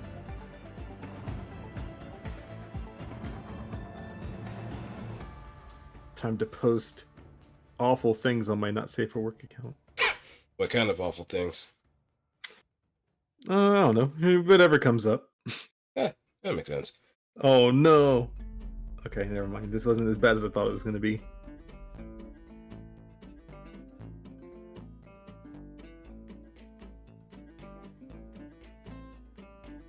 But wait. Unleashed. I never played any of the 3D Sonic games because I played Sonic 06 and I said, "Wow, I think I'm not going to play this anymore." Mm-hmm. I mean, but I also didn't really like the other ones either. So to be fair, yeah. I mean, you think that once bitten, twice shy, right? But then again, most people just jump into it head first. Well, it's not to say that they can't be good games. Like 3D Sonic games can be good. They just aren't. Nah. I don't know why they can't figure it out. The 2D Sonics, however, are down to almost to a literal science. And it's usually because like the indie people, the other people know how to make them. Mm-hmm. Yeah, it's an easy formula to kind of stick with. Well, a lot of it is a like a physics-based engine that they have for Sonic. So when he's running around, you kind of have to have like this I can't really explain it, but the physics have to be like perfect. When fans make better games than the company, you fail pretty much. Pretty much. I don't know why I'm following this account on my not safe for work, but for some reason it is. I don't know what I'm watching. I don't know what I'm looking at. But it's good art. I just am scared. It's like a questionable kind of thing. It kind of is. It's I guess, you know what, I'm not gonna say it. I'm not gonna say it on stream. Just hazard it. Just hazard it. Just like the one thing that stands out the most.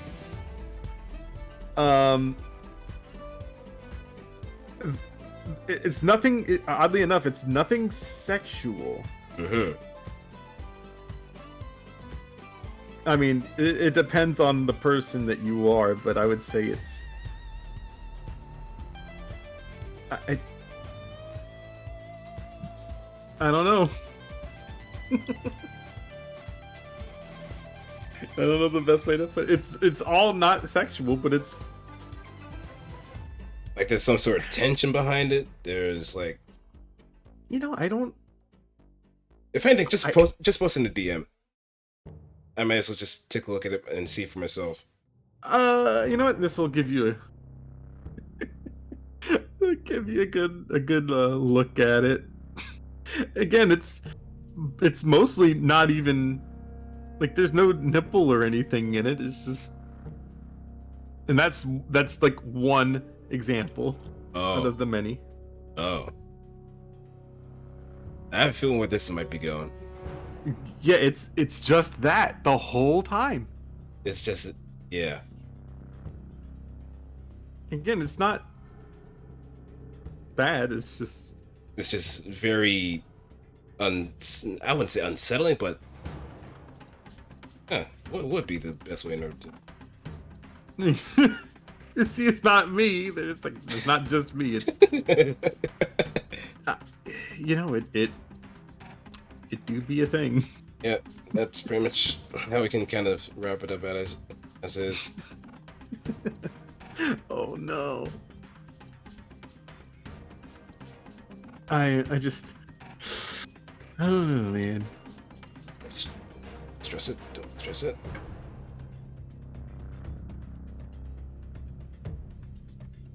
People are abandoning Twitter in mass. I can't do that. A lot of the connections that I have are all on Twitter. Mm-hmm. Everyone's using the same picture. The Japanese are absolutely loving this. Oh yeah. This was... They're all doing it.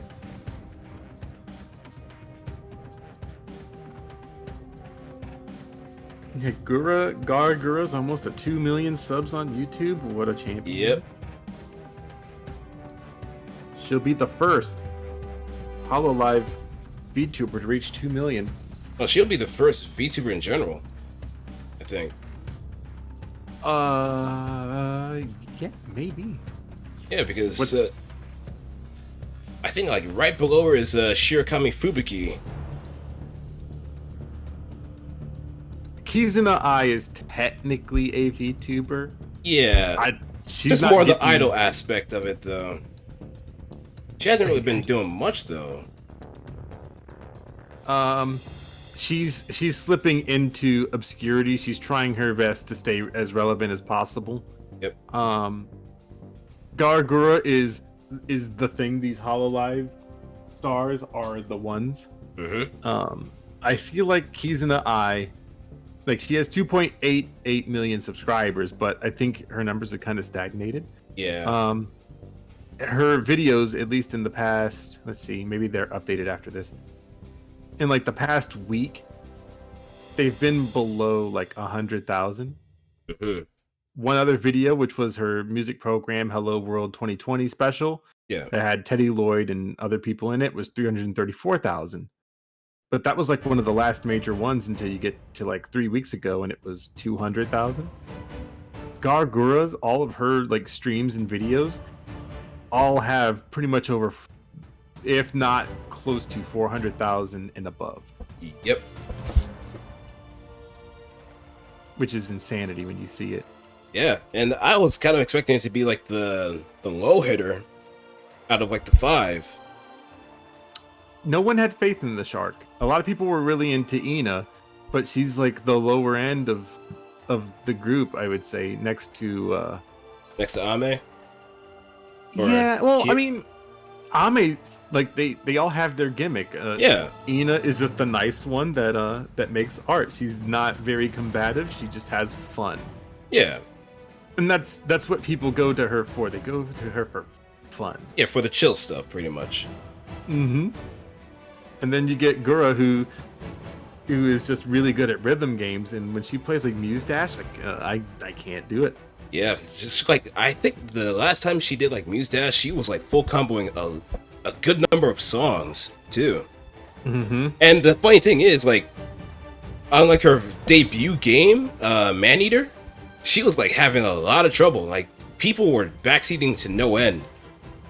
And the moment she said like, "Oh, I'm really good at rhythm games. Just watch," the next stream blows up. It just absolutely surprises everybody. And I think what also helps is that she's a really good singer. The first karaoke stream she did, she even had like Yago just show up. That's amazing. And it's just gonna keep going up and up for her. Mm-hmm. And another, I like Gura. I am a chum buddy. I am shrimp, sir. Yeah, I'm a takodachi, so I guess that kind of makes sense for me too. But more and more, I've been kind of leaning towards like KFP. Oh yeah, that's Gene's waifu. That's his boss. Yep. And there's no basement. I'm pretty sure he'll know that for a fact too. There's no basement. There's no usual room. Just a building. Just a corporate entity, KFP.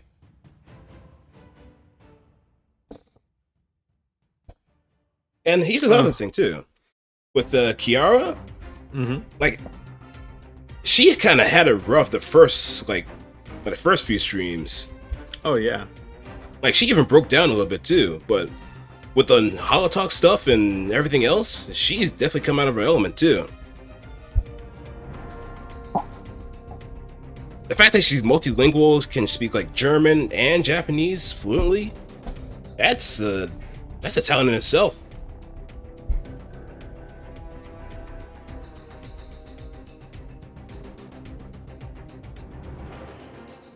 Wait, I'm reading that's gonna be a video coming out this year, by the way.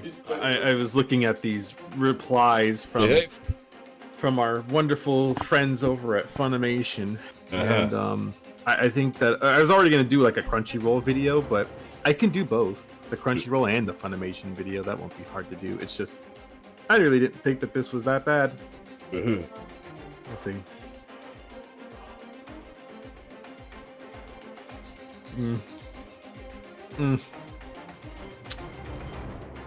Jesus Christmas. I don't. This is.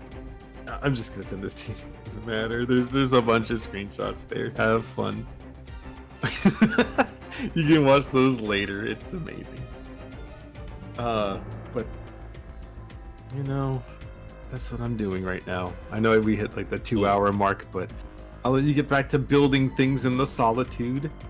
I'm gonna see what Jeans is up to. See what he's skulking around doing and whatnot. But I want to interrupt your wonderful live stream. Denso probably is left because you made fun of him and his work, his effort. Oh, I did make fun of him.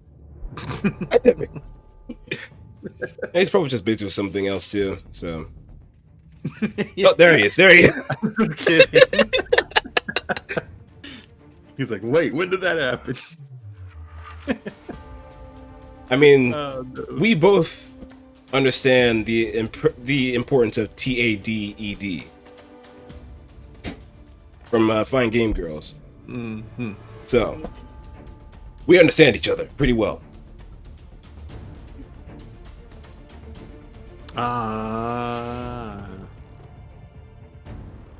This is delicious content that I need to consume today, probably. And then also sleep, because I'm pretty tired. By the way, Corona makes you very tired. Yeah, I can imagine. It just takes the winds out of your sails really significantly. Yeah, I'm pretty... Oh, wait, I gotta go into this other chat, but I'll leave you to it to build model and not be distracted by me. Alrighty. But always fun talking to you. Likewise, man. Likewise. So, and you're bored. Have you been doing any of the Scarlet Symphony episodes, or is that kind of on hold for the moment? Well, James was out of town for like the past couple of weeks. The last thing that I uploaded to the channel was right before Cyberpunk came out, and that was about it. But we're gonna probably do something either today or tomorrow. Okay. Because he's gotten back into the swing of things. I wanted to make sure he was chill, but he was out of town. Family holiday stuff. So right. But yeah, there's something coming down the pipeline. I think we have a lot to cover, but we have to find that specific thing to cover. It's like a nice little sweet spot, if you will. Mm-hmm. Pretty much. But I'll be here. Just take it easy, sir. Yeah, And you too, man. you'll see it go live. Right. So, what will be the next?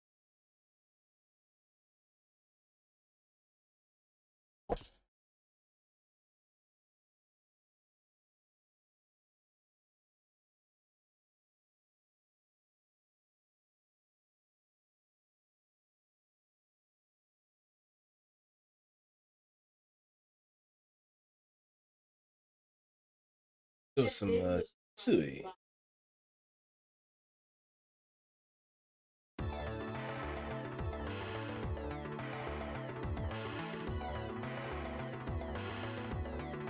Oh, let me also get in contact with her too.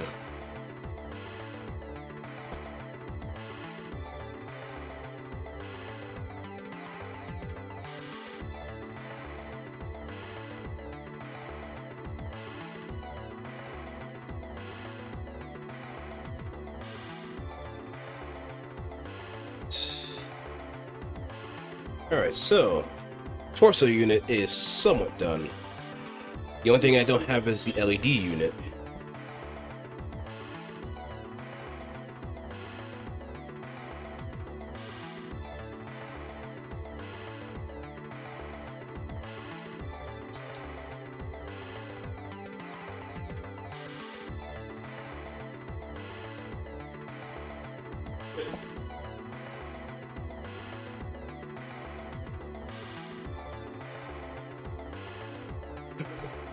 Alright, let's see what's else going on here.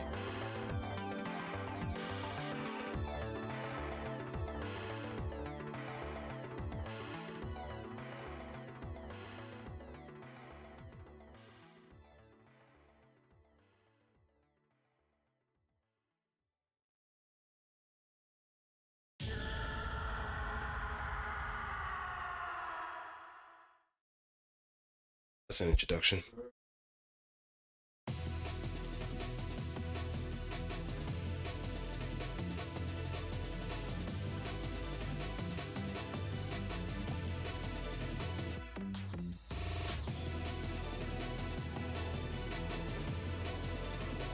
Let's see. Okay, so it's in case if I do have the LED unit, which does come with some clear piping.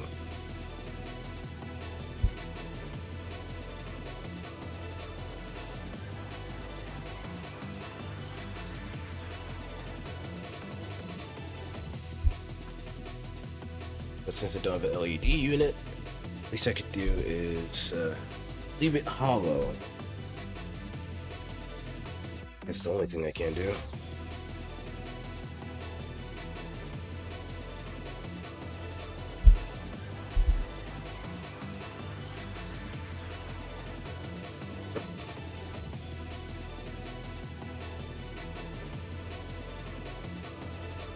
Alright, so C27 polycap 8, R8. R. Wait. Oh, these are R side.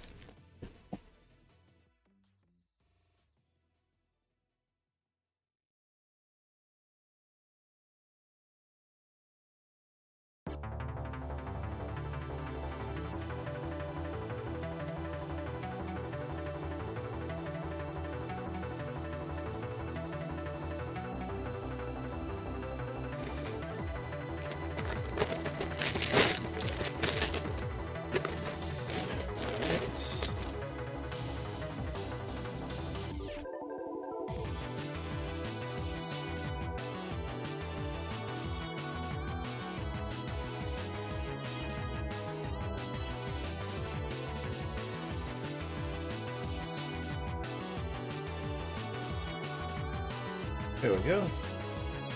So, has anybody been watching GDQ, or is that not really anyone on anyone's radar at this point anymore? I know I've been less and less adamant about watching Games Done Quick, of how overly sanitized it is. I'll be honest there. it just doesn't seem that interesting anymore.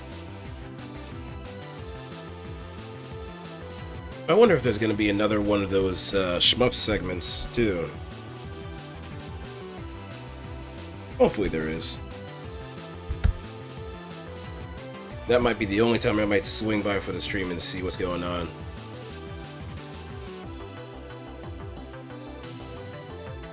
What?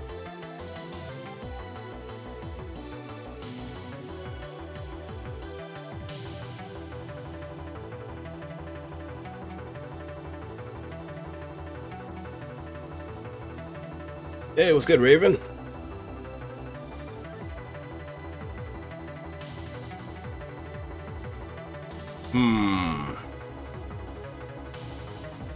As to like what I personally would like, or what I personally like, or just in general.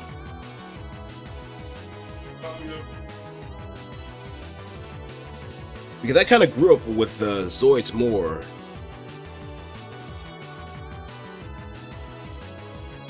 I haven't seen a whole lot of Zoids shows as of late. There was like one that came out recently, Wilds?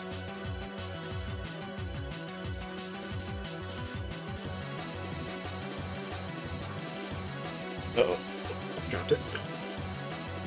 Oh, model-wise, I would like to build a Zoids kit someday.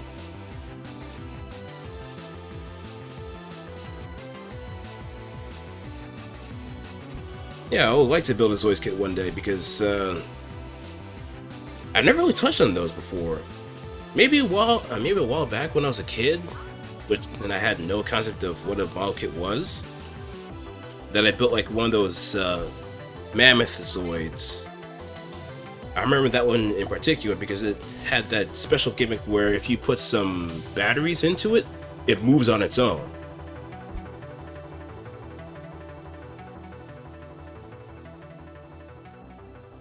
But yeah, so far what I've built have been nothing but like Gundams.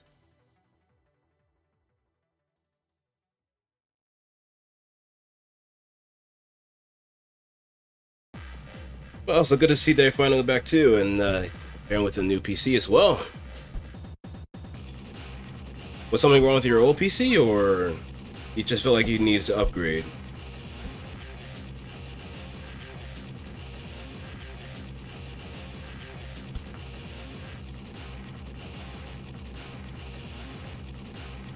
Take it.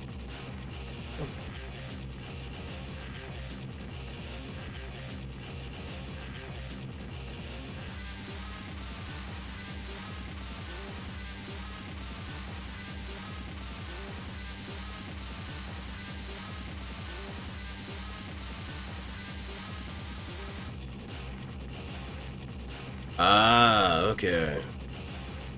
Like I have built like some non-Gundam kits too.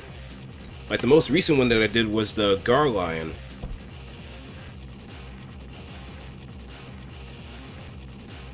From Super Robot Wars. And I also have the Gestabyne Kai that I have in my backlog too. I do plan on doing or getting the Raft clans if that's available. I know when it comes to Kotobukiya kits, they are pretty expensive, but what they make up in expensiveness, they make up what they have in price. They make up in detail to a degree.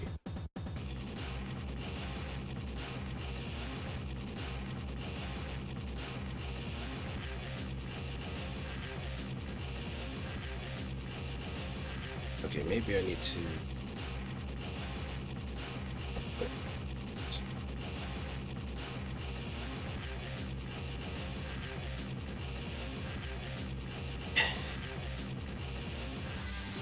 So, surely.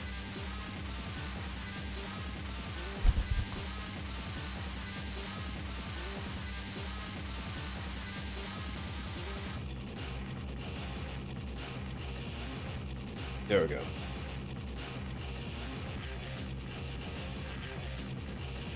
Polycap in. Make sure it sits. properly.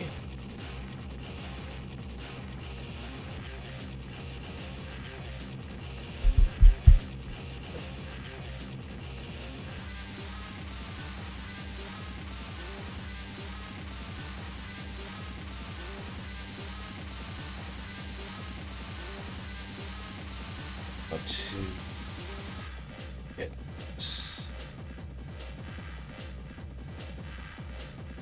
through properly.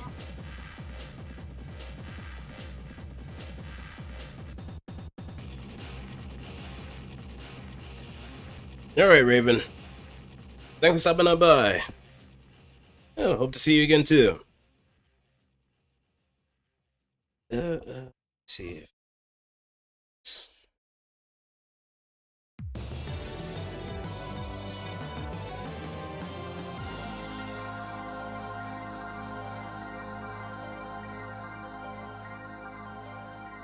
hey,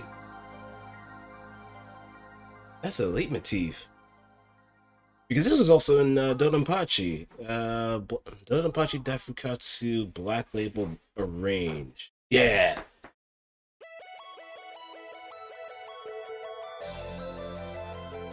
So I guess that's like a common thing about cave. Yeah, this is Ketsui.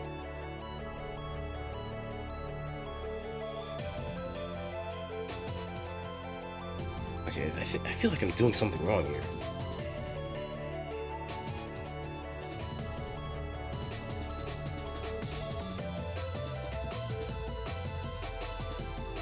I've decided to pop this on the YouTube.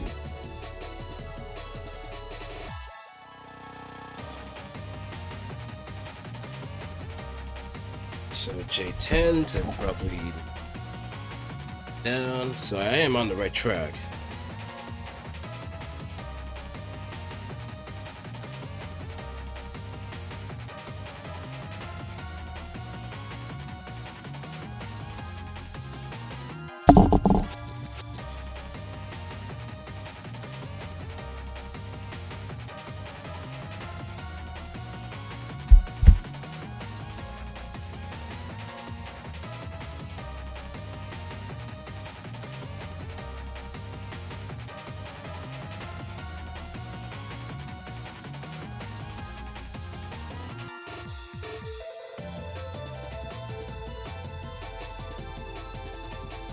There we are.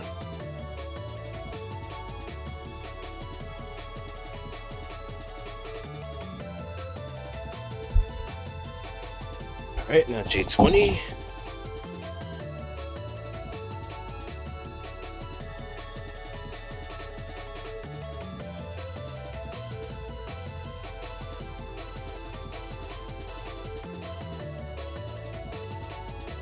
And A1.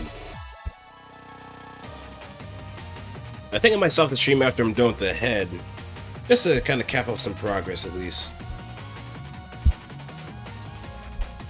I know once I start getting to the other stuff, it's gonna be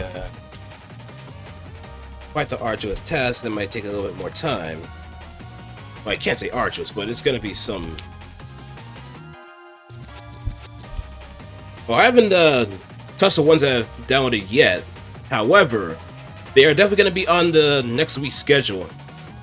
They're definitely going to be on next week's schedule, for a fact.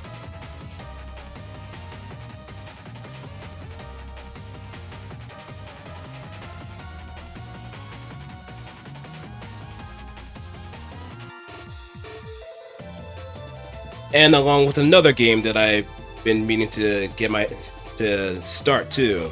So, it's going to be an interesting week to tell you the least. So I'm gonna start up my studies again too, so it's gonna be mostly like late nights, either late night streams or something more towards the late afternoon. Say like around 8 p.m. or so, or around the ballpark. But yeah, that's the plan.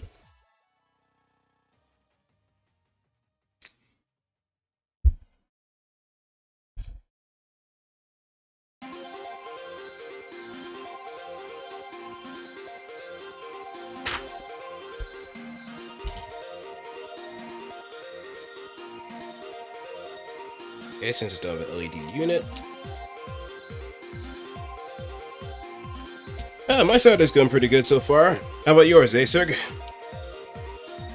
How's it go? Oh, I just noticed I'm being a Neanderthal.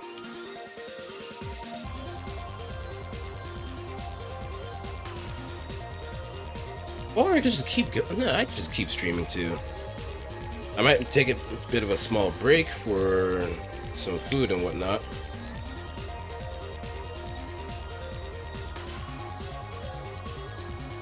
Yeah, there we go.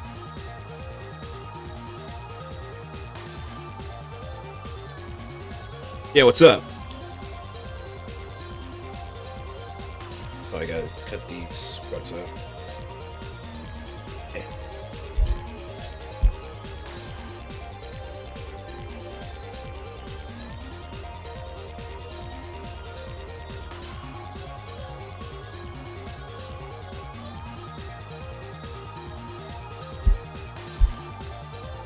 So, what's the scenario you got?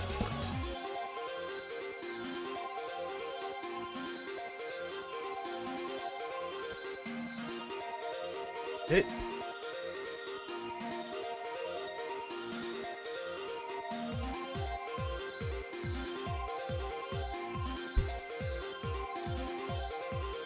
So someone checked in as my partner from Guyana after they lost a couple of games to us. Then I asked the person about it, and he says they were trying to be... That's bullshit. That's absolute BS. It would be more convincing if he said I was trying to get that person's attention and tunnel me on purpose. It would be a little bit more convincing there.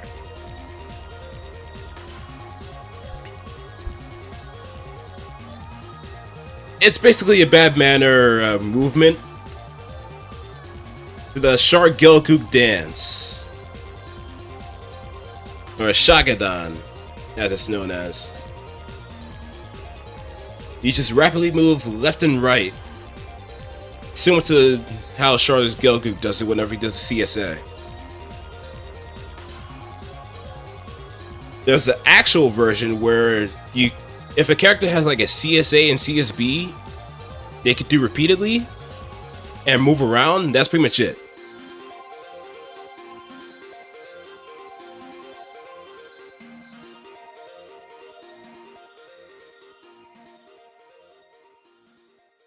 Yeah, so if they're shagadanning like that, it's most likely they try to get them under someone's skin. And if he took an hour for that, yeah, he was BSing.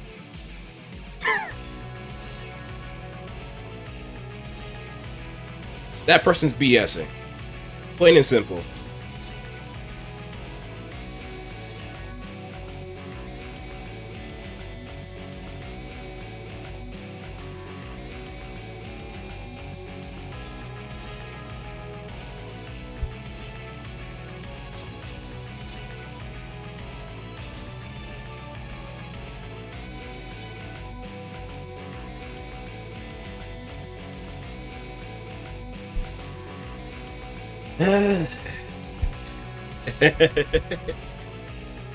Gotta love it. Gotta love those kind of people. They're like a special breed of people. There's like a special breed. Now you always gotta wonder whether or not are they here to just play game or just start shit. Because that sounds like they're trying to start something.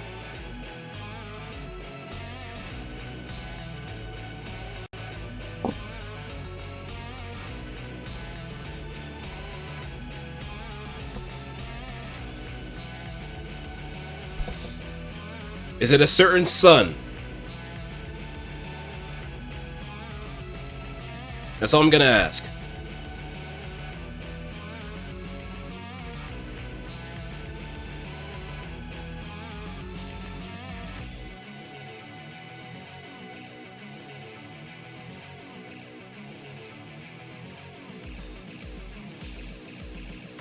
Okay, yeah, so it's not Black Sun.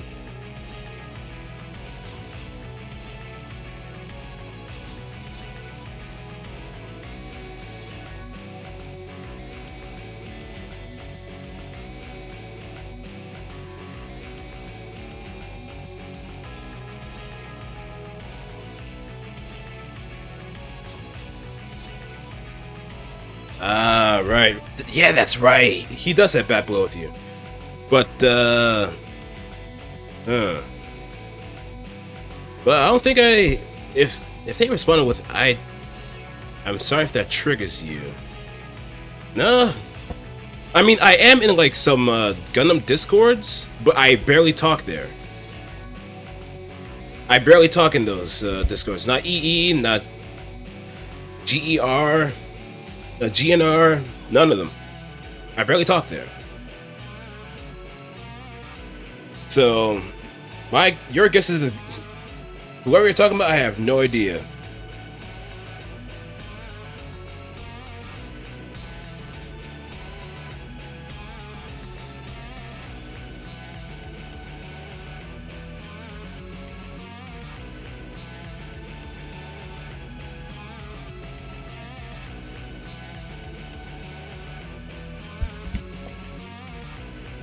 Yeah, I like it.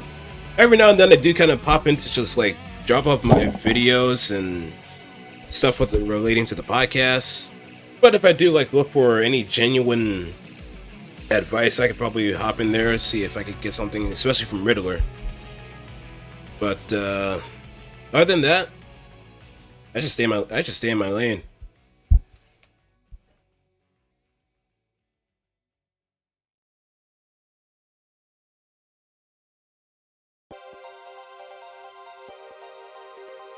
Oh, how?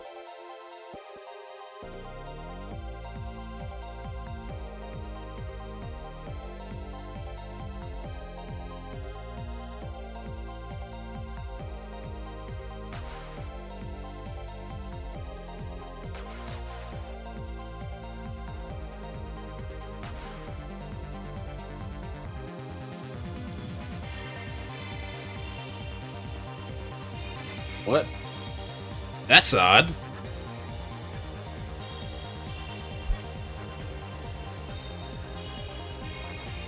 But then again, whenever it comes to moments where people can't be original, you have to be innovative. If someone has a similar idea to you, innovate in a way so you can make it your own.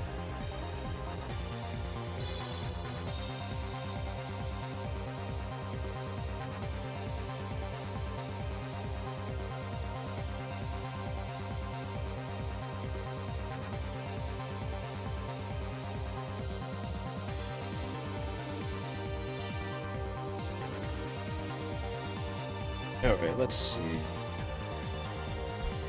Alright, so torso's done.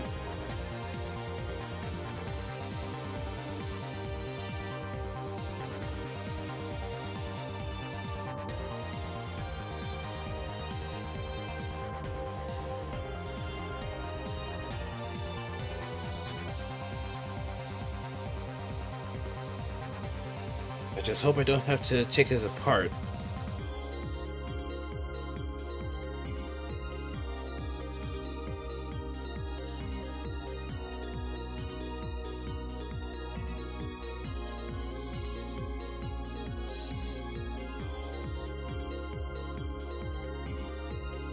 Alright, next is the head portion. Alright, and let me see if that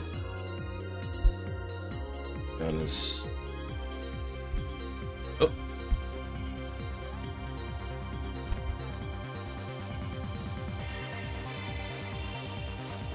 Hey, how's it going? Yeah, pretty good, and you? I'm doing pretty good. I'm like one tall can in. I was actually talking to one of my friends earlier. They were going through a breakup, so I was like there to be like emotional support. I see. Yeah. Sorry if I sound like super exhausted. It's because like I am like a beer in, and I'm kind of like feeling like a good buzz right now. But I mean, other than that, like I got my audio commission delivered for like the dub for like my comic that I'm gonna be doing. So that's pretty good. I've been like trying to like hit up my friends to kind of get their like opinion on like the audio, because like the thing is that he's not a native English speaker, he's French. Oh. So, like he delivered his lines pretty competently for somebody who like doesn't speak English. and picture setting, which obviously, but there was like a few mispronunciations here and there, and I wanted to kind of see, like, if it was like jarring to like some of my other friends, like a certain extent. It's just to kind of clear things up. Yeah, basically. I have like the one friend whose like opinion I really want to hear because they've been like, oh, I gotta hear what this character looks like sounds like. You gotta like fucking show me. And then they like decide to go like play video games for like a million hours. So I'm like, dude, like you were like fucking telling me how you want to hear this, and now you like just. I don't even know if like what they're playing is even like technically a video game. It's like a space simulator or something. Do you even know what this is? Like this video game that's like a space simulator where you're just like flying out in fucking space or whatever. Oh wait. Space simulator. Is it like a very cartoonish looking game or? No, like shit. They like sent me like a picture and I didn't save it, but like it's like StarCraft but not StarCraft.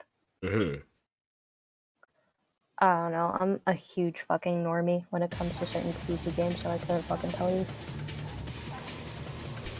But yeah, are you like streaming right now? Yep. Oh, right on, dude. Let me like see if I can go to your stream. Yep, just it's been a while since I last done any kind of model kit building, so it's a stream to be. Well, Yeah, it is the current stream. stream. It'll let me like go to your like stream. Okay. Let me in. Alright, Let me in. why don't we like go to your like fucking stream? Can you link it to me so I can watch?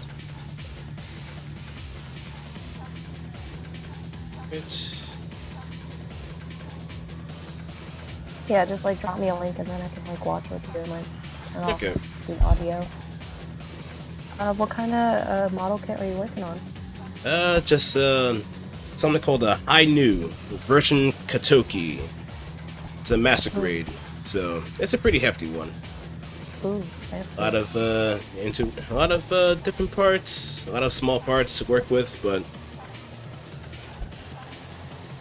yeah, it seems fun so far. I'm probably just gonna like stop after I complete the head portion. Yeah, right on. Yep. But yeah, I mean, I guess like sort of like the highlights of like my week is like when I was like in a call with one of my friends who was helping me do my card, like the card that I shared on my Twitter. Like I was telling her about how I fucking taught one of my clients, my 10-year-old client, what WAP means. What? And the reason for that, WAP. Oh no! Yeah, and like the context of the situation was that we were playing Scrabble, and I didn't want to lose because I kept getting shitty fucking letters, but I had the exact letters to like spell out WAP. And my 10-year-old is like, what's that? And then I'm like, it's an inappropriate word. And then they were just like, because I'm like, it stands for what ass pussy. And then they're like, what's pussy? And then I'm like, it's something inappropriate. And then they like guessed it and they're like, wait, is it your? And then he points at his crouch area. And then I'm like, yeah, that's what that is. And it's really funny because like, I'm just like, is this how I get fired? Is this how I lose my job? Because is this the end of my story? With needs. But like, the kid didn't snitch on me yet. But if he does, I'm just gonna lie. Like, you know, the parent is gonna be like, hey, my kid told me that you like taught him this word, and then, what are you talking about? I totally have like no idea. He must have like learned that from YouTube or something.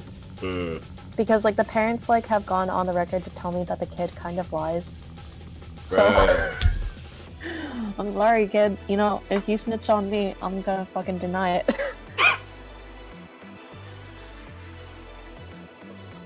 Yeah, I'm sometimes great at my job and sometimes really bad at my job. It's just one of those days, huh? Yeah. My kid, like, had, like, a full-on fucking meltdown yesterday, actually. He had, like, a tantrum that lasted for, like, half an hour. And then he, like, eventually tired himself out and started taking a nap on the couch.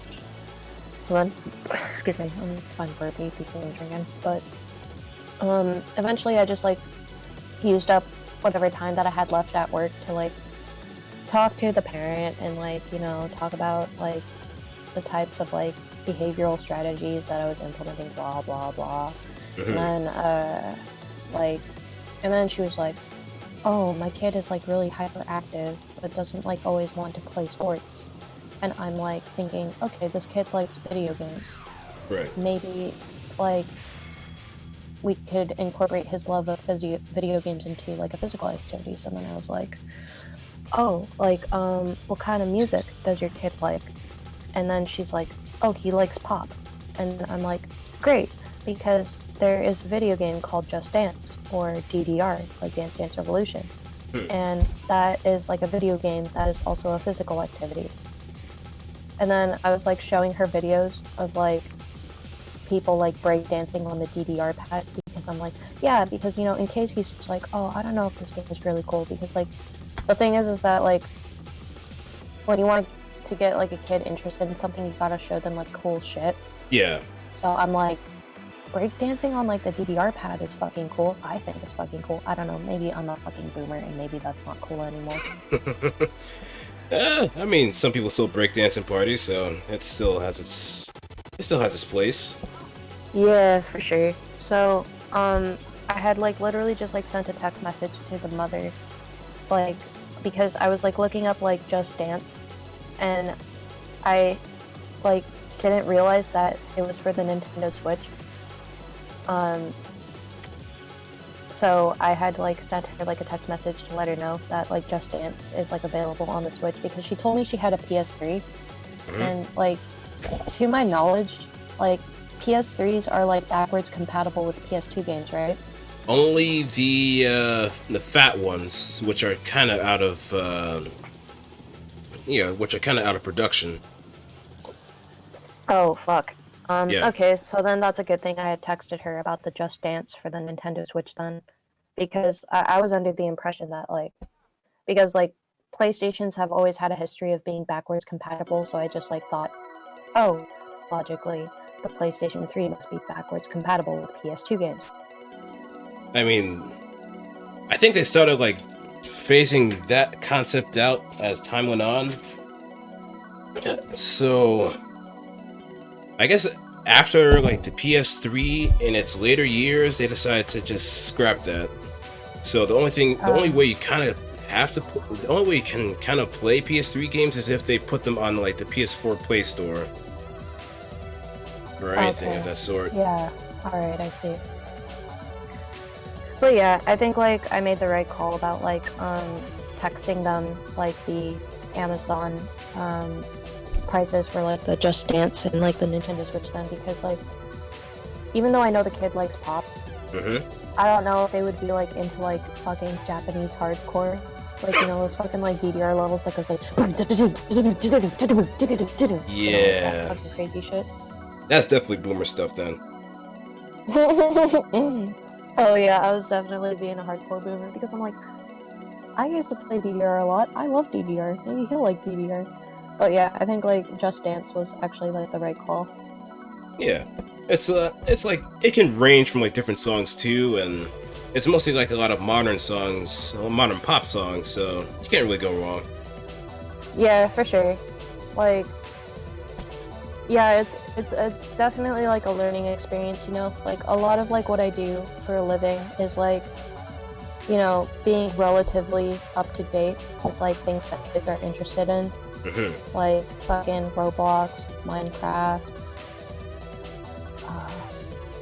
Do kids like play Among Us now? It's like I think like kids like fucking play. Definitely they're gonna be playing Among Us.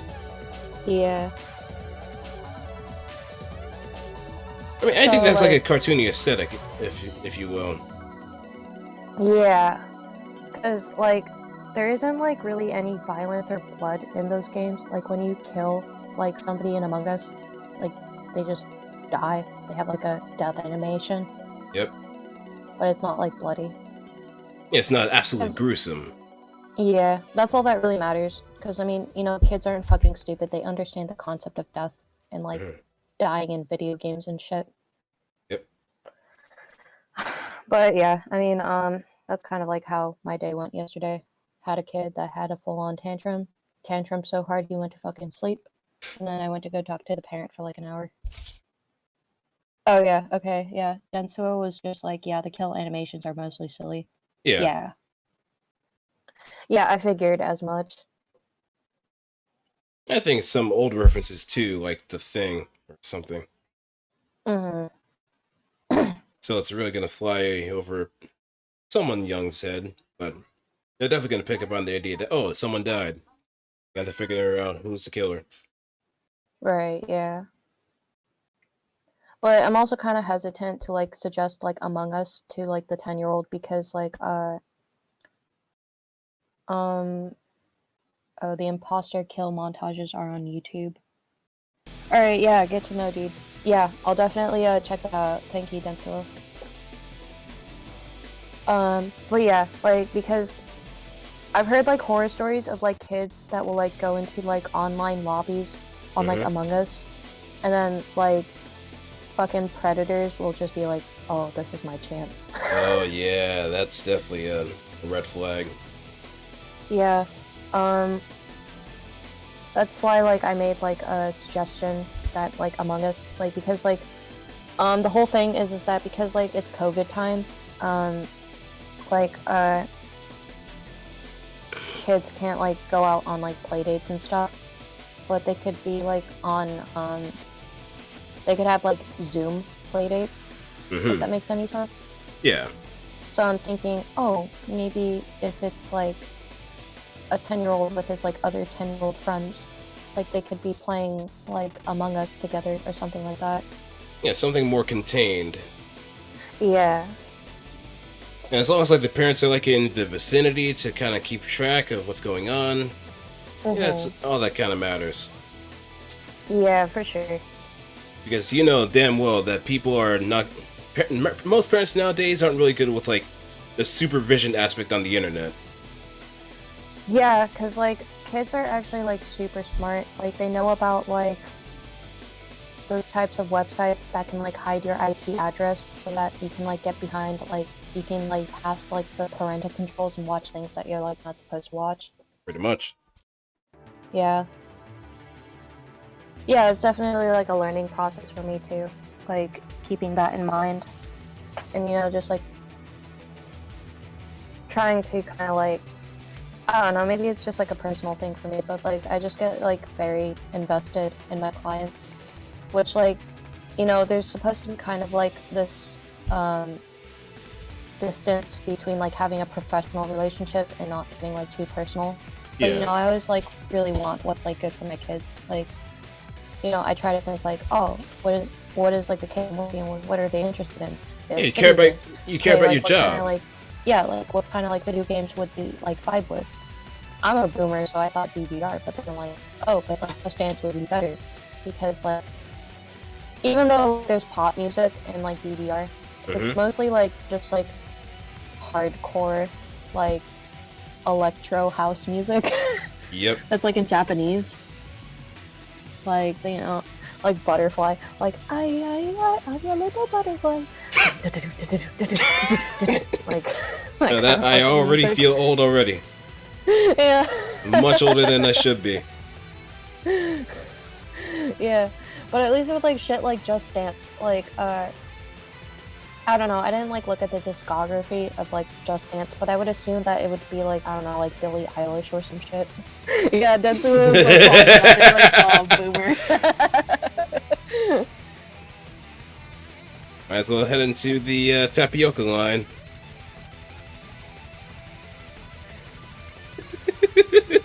Oh, they're so fucking dragging me right now. I am like the biggest boomer here right now. Like, Denso, I don't think you realize, like, I'm like pushing 30 right now. I'm like an honorary boomer. Oh, they said they're a boomer too.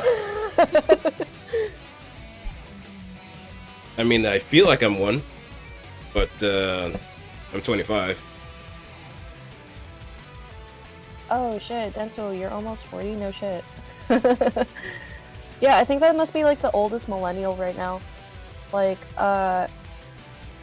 because I was like talking to my dad about that the other day, because like my dad was just like, because you know my dad kind of goes on his like fucking bullshit. He's like the old man that yells at Cloud. Like, Right. He's just like, oh, fucking millennials is fucking stupid. And he feels like he can like vent that shit out to me because like I'm the millennial, so like he has to like fucking like talk about how much he hates millennials to me. Yep. And I think like, even other millennials hate millennials. right. I mean, let's not mince words here. We are. Well, I kind of hesitate to call myself a millennial too because of it. You know, I saw a Tumblr post once like, so you're 25, right? You were like born in 95. 95? Yep. I think you're actually literally like right at like where the millennials are, because I think like I like looked it up on Google and like they like classify millennials, anybody who's like born like at the latest like either 95 or 96 or something like that. But like then there's like this like weird generation between people who were born between like 95 to like 2000, and like Tumblr said that they're like part of like the generation fucked, where they're like too young to be millennials but too old to be zoomers. Like it was actually pretty funny. But yeah, I mean, like, I don't know, I think you got like the best of both worlds, dude. Like, you know, you can be a millennial if you like decide you want to be, and then you can also like be a zoomer if you want to. Yeah, You would just be like an old zoomer, but you'd like technically be a zoomer. Yeah, it's point. I'm pretty much sideways at this point. If you're familiar with like Transformers, I can change sides whenever I want. Yeah, basically, But- dude. There's like I have like an appreciation of a lot of stuff in the past. So Yeah. because I have two older brothers that kind of help me cultivate my taste for certain media. So Yeah. that kind of creates a bit of a nice little filter, so to speak. Oh, yeah, for sure. Like, even though I'm technically, like, the oldest in my family, I had, like, French cousins who were, like, older than me. And I remember, like, the first fighting game I ever played was, like, the very first Tekken. And I was, like, a fucking King main. King? Yeah. Wow, that's Because, like, at the time, like, I think, like, my fucking, like, 8-year-old or 7-year-old brain was, like, cool. Like, dude who has, like, a fucking jaguar for a head. head. Yeah. Yeah, because I remember, like, I was, like, spending, like, my summers in France, like, in the countryside with my French cousins. And for some reason, we had Tekken. I don't know why we had Tekken, but I mean, we had Tekken, and I would just, like, be fucking, like, playing King and shit. I know, like, King, like, I think in, like, the Tekken world, like, the competitive, like, world, I think, like, Tekken is, like, considered, like, a low tier. But, like, there are, like, some people that can, like, really fucking, like, finesse as, like, fucking Tekken. It's like the Little Mac of, like, the fucking Tekken world. King is kind of technical when it comes to what he does, but he's far from bad. Oh, you think so? Yeah, I don't know shit about Tekken, so maybe I'm actually just talking in my ass. But like, but yeah, like, I mean, is Tekken like, I mean, not Tekken, is King like actually low tier, or is he like mid-low tier? That I don't know, but I think Right. he's not low tier for a fact. It's just very hard to use in certain situations. I'm sorry if I'm being a boomer, but what does ISOK stand? Oh, King is okay. Oh, okay, they just like forgot to space between is okay. Tekken is pretty balanced. Alright, yeah, get to know Denso. Yeah, cause like, I don't know too much about Tekken. I've watched like a couple tourney videos. Like a couple like Tekken tourney videos. Mostly because like, if I ever like want to get into Tekken again, I'd want to be a Brian main. Because I think Brian is like a fucking funny ass character. He's like the fucking like Ryuji, like Yamazaki of like King of Fighters. Yeah, that's But, a pretty like, apt comparison. Yeah. Well, because they're both like fucking like crazy motherfuckers, and like when I think of like crazy motherfuckers in fighting video games, I think of like Brian in Tekken or like Ryuji Yamazaki from like King of Fighters. Yep. Oh shit, is that right, Denso? Brian is like super hard. Yeah, he has. I think he has like a few Just Frame stuff too, but overall his game plan is pretty simple to a degree. Oh shit, that's really interesting. Yeah, I've got a lot to learn when it comes to like fighting games, because like there used to be a time where like I don't even think I was like 20 yet. I think I was like fucking 19 or some shit. I had this like fuck buddy who like got me like a fight stick or something, and like because like at the time I was like super into Blaze Blue, and like I think like I wanted to be like a Ragna main or something like that. And Densu just said checking out Blasted Salami videos. Good shit, dude. I'm gonna put that in a tab right now, actually. Blasted Salami, right? Like, yeah, I'll look that shit up right now.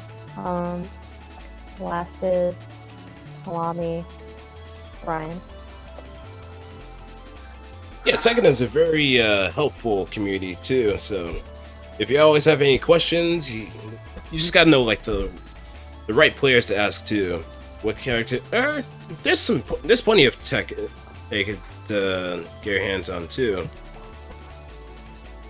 Oh yeah, for sure. You're gonna have to give me a hot second. I'm gonna like pour myself some more beer. Okay. Hold on one moment.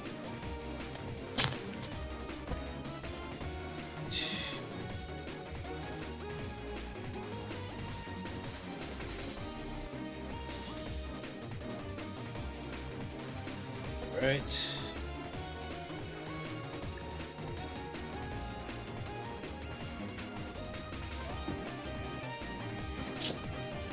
Alright, I'm good now.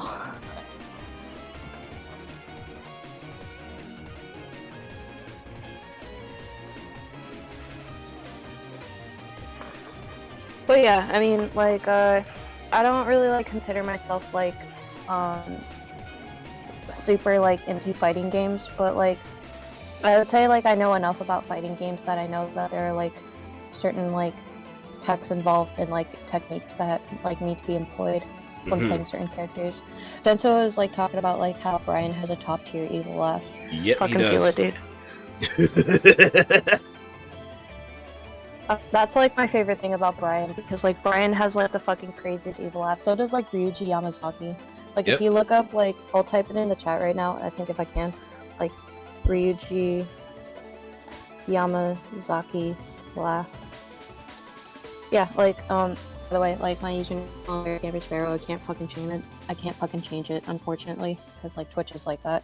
But like if you fucking yeah, Denso is like Yamazaki has like the top one laugh, not even close.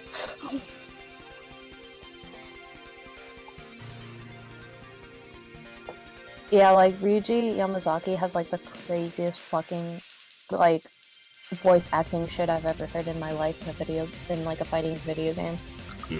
Oh, it was good, Scam and Sparrow. How's it going? Oh, it's me. I was the one that like put that message in there. Yeah, sorry, I should have said that. That's all good. Let me see. Sorry, my like sister just like gave me chocolate, so I'm eating that right now. That's no problem. How far are you along your build that you're working on? Just almost done with the head. So I plan Oh on. yeah, right on. Yeah, so I'm probably gonna say with the arms and maybe parts of the leg for later.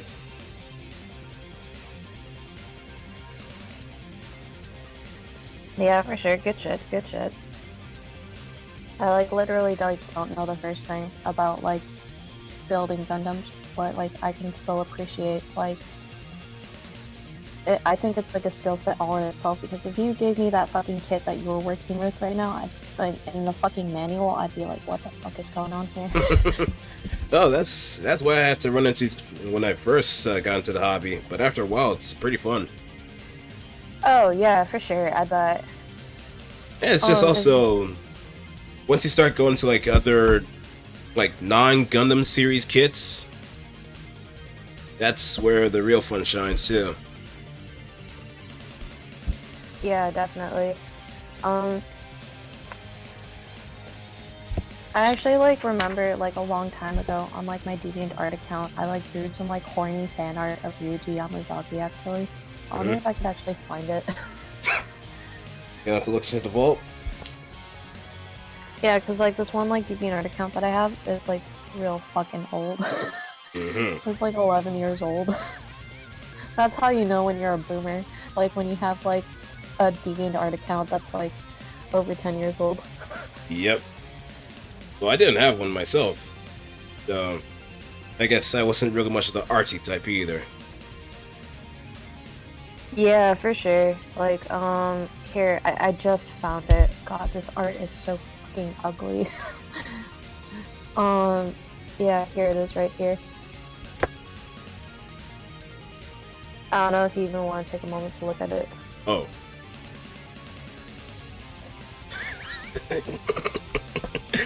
Because I don't have the stream on the desktop. Oh, right. Because that would have been grounds for me to get sniped by something.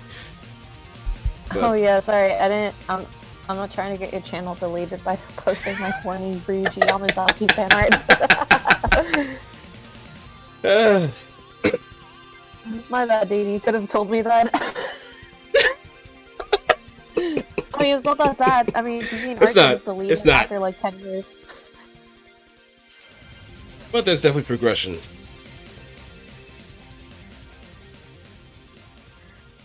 Yeah. But yeah, like, I think, like, nowadays, if, like, I'm into, like, any fighting game at all, and, like, a lot of people, like, argue about, like, whether this is, like, classified as, like, a real fighting game. Smash. Like, yeah, Smash, yeah. You totally, like, fucking got me there, because I remember I was talking to you about Smash the other day. Yep. Like, well, because, like, Smash is, like, its own thing, to be honest. It's really nothing like the other fighting games. Because usually with like other fighting games, you have like a health bar. Yeah, you have a set defined. You have a set defined rules too. Yeah, and you have like very like complex like buttons to press in order to perform like specific moves. And even then, like you get like certain characters that have like certain gimmicks. Like take like Street Fighter for example. Like whenever you're playing as like Blanca or Zangief, like those are charged characters. And like you need to like perform certain like button combinations, like a lot of like going backwards in order to like charge your move and to perform them. Yep. Like there's so much strategy involved that like even though I have like a basic understanding of it, like even I'm still trying to kind of wrap my head around it. I think like when I was in high school, I was playing like Street Fighter 4 or some shit. And, like, I think, like, I was maining Viper at the time. Because I think Viper is, like, more of, like, a more, beginner-friendly character to start out with. Oh, no. I don't think so. Oh, fuck, are you serious? Am I wrong? Yeah, see, Viper was the most technical because she had a super jump cancel and some cancels of her own, too. Oh, fuck, no shit. Okay, yeah. I made the wrong move then. Yep, if anything, if you want, like, beginner-friendly, Ryu was... In Street Fighter 4, it was, like, Ryu, Ken... who else? Maybe... No. But there's, like, a handful. If we're thinking of, like, vanilla Street Fighter, then Ryu was definitely one of those beginner characters. Maybe even Rufus, too. Oh, yeah, no shit. Okay, yeah, I'm learning something new every day because I think I literally just, like, went for Viper because, like, I was just like, ooh, cool-looking lesbian. I want to be the cool-looking lesbian. Hey, what's good, Kagami? How's it going? Yeah, this is, something that the people kind of, voted for, too, that they want me to build. So, it's just a byproduct of that. But I'm having my fun with it. How you been, man? I mean, it's been a while since the last stream, so... Yeah. It's been quite a while.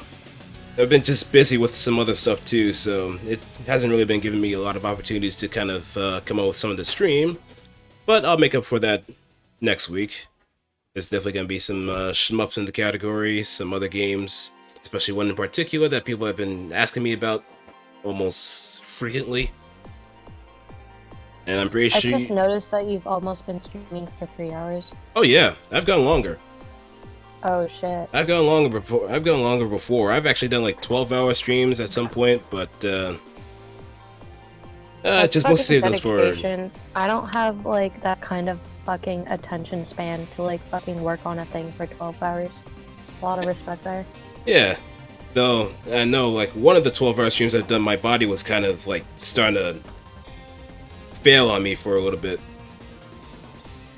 Like I was because like you didn't like eat meals and shit. Oh, I did eat meals. I took breaks in between. I drank water, but my body was starting to hurt a lot.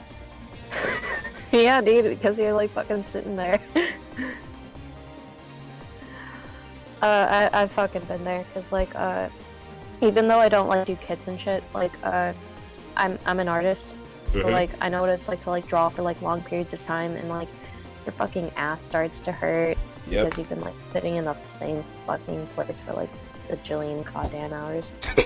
And doing like radio calisthenics in order to like loosen your body at least, but it tightens up more and more the longer you go on. Oh yeah, for sure.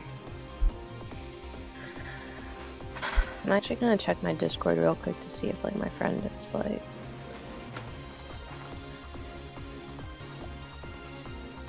Sorry, I just had to type a message real quick because like I'm trying to get their opinion on one of my audios. Yeah, that's all good. I mean, most people might appreciate the keyboard ASMR. I don't think my mic actually picks up on like me just kind of going like. I mean, but, you don't have a mechanical keyboard either, right? No, I've got like a basic bitch ass fucking rose gold goddamn Apple computer like laptop. I am like the normiest of normies. But I mean, like, it's good for like running like my art program. It's good for running GarageBand when I want to like record audio and shit. Speaking of audio, I was like secretly hoping that like in the poll that I like ran just recently, like a day ago, I was hoping that people would want to see like Revy first. Do you know like Revy from? Yeah, from Black Lagoon. Yeah. Yeah, because like I really fucking love that character. She's like my bitch. Like she is the bitch. Oh, I know. Like because like I want to see like when Black Lagoon actually came out, because I think I was like literally like in high school when that shit came out. I think it was like 2011 or so. Black Lagoon release date. No, dude, it was actually like 2006, so I was literally in high school. Yeah, I think the manga was still kind of going too around that point, or then. Yeah, like which is funny because there's a series that I absolutely adore, which is in the same universe as Black Lagoon. It's called Jormungand. What? Yeah. Wait, they're in the same universe? They're in the same universe. There's even a point where both Revy and one of the arms dealer in question, Coca Hekmatir, both met. It's blowing face my to face. fucking mind. I had no idea. Yeah. I think it was just mostly in the manga makes too. Sense though, because like in Jormungand, what's it called? Black Lagoon? No, not Black Lagoon. The other one, Jormungand. Jormungand. Yeah, because like I've seen like some like haha funny like meme videos on like YouTube of like this girl who's like super buff, and like all the other guys are like fucking like it's like a swimsuit episode or some shit. Yeah, it's a beach episode. They're all like fucking like being like hella thirsty for her, and I'm like, damn, I have never seen this fucking show in my life, but I fuck with that bitch. Yep. She's got it fucking going on. Yep. She's buff. She'll fucking break your neck, and she looks bitchin' in a swimsuit. Yep. That's Valmet. Oh, yeah? Yep. That's her name, Valmet. Yeah, fucking right on. I love that bitch. Because if I know exactly the episode you're talking about, one of the guys that approaches her gets like handstand kicked into the ocean. Yeah. He gets his shit fucking knocked out because I think she has this thing where she's like gay for like another character or something like that. And she has the hots for Coco, the arms dealer. Okay. Oh, all right. Yeah. Yeah, she's just all like, these boobs are only for Coco, and then just fucking knocks his shit out into the fucking like other side of the fucking world. Yep. Fucking good shit. Love that shit. Maybe I should do that. Like, I should watch Yomunger or whatever. Jormungand? Jormungand. I'm sorry. I'm like fucking fucking up the pronunciation. But maybe do like fucking sexy audio of like an anime that like nobody remembers. At least like some people sort of like remember Black Lagoon. Yeah. I definitely like. I haven't actually like. It's been a really really long time since I've listened to the dub for like Revi's voice, because I just can't fucking remember, because like I got into Black Lagoon from the manga. I've never like really watched the anime. I try to watch the anime, but like in my opinion, I think like the anime is kind of like really slow paced and boring. Reading the manga is like way better. Yeah, some people are kind of into. Most people kind of prefer like go at your own pace when it comes to mangas. Whereas supposed to like anime, there's a certain kind of beat to the story that you can follow. Sure. Yeah, because like the idea that I had in my head for doing the Revi audio was that Densuo was just talking about how he needs his Ippo, which I must assume must be Ippo no Hajime, if I'm not mistaken. That's the name. Hajime no Ippo. Hajime no Ippo, yeah, that's what the fuck it's called. I heard that's a real fucking good ass sports manga. Oh, it is. And you know, I actually love fucking sports manga because like I'm probably one of those rare people that like actually like sports in real life. So like reading sports manga would like definitely be up my alley. My like #1 like sports manga of all time is iShield 21. That's like that's my shit. Fucking love it. Yeah, like, I love football. I love manga, and that like brings like the best of both worlds. And even if you don't like fuck with football, it's still fucking interesting to read. Yeah, Ippo has the strongest supporting cast in the manga anime. Yeah, good fucking shit. So can you like tell me how many chapters Ippo has? Like just so that I know like what I'm getting myself into if I ever want to read it.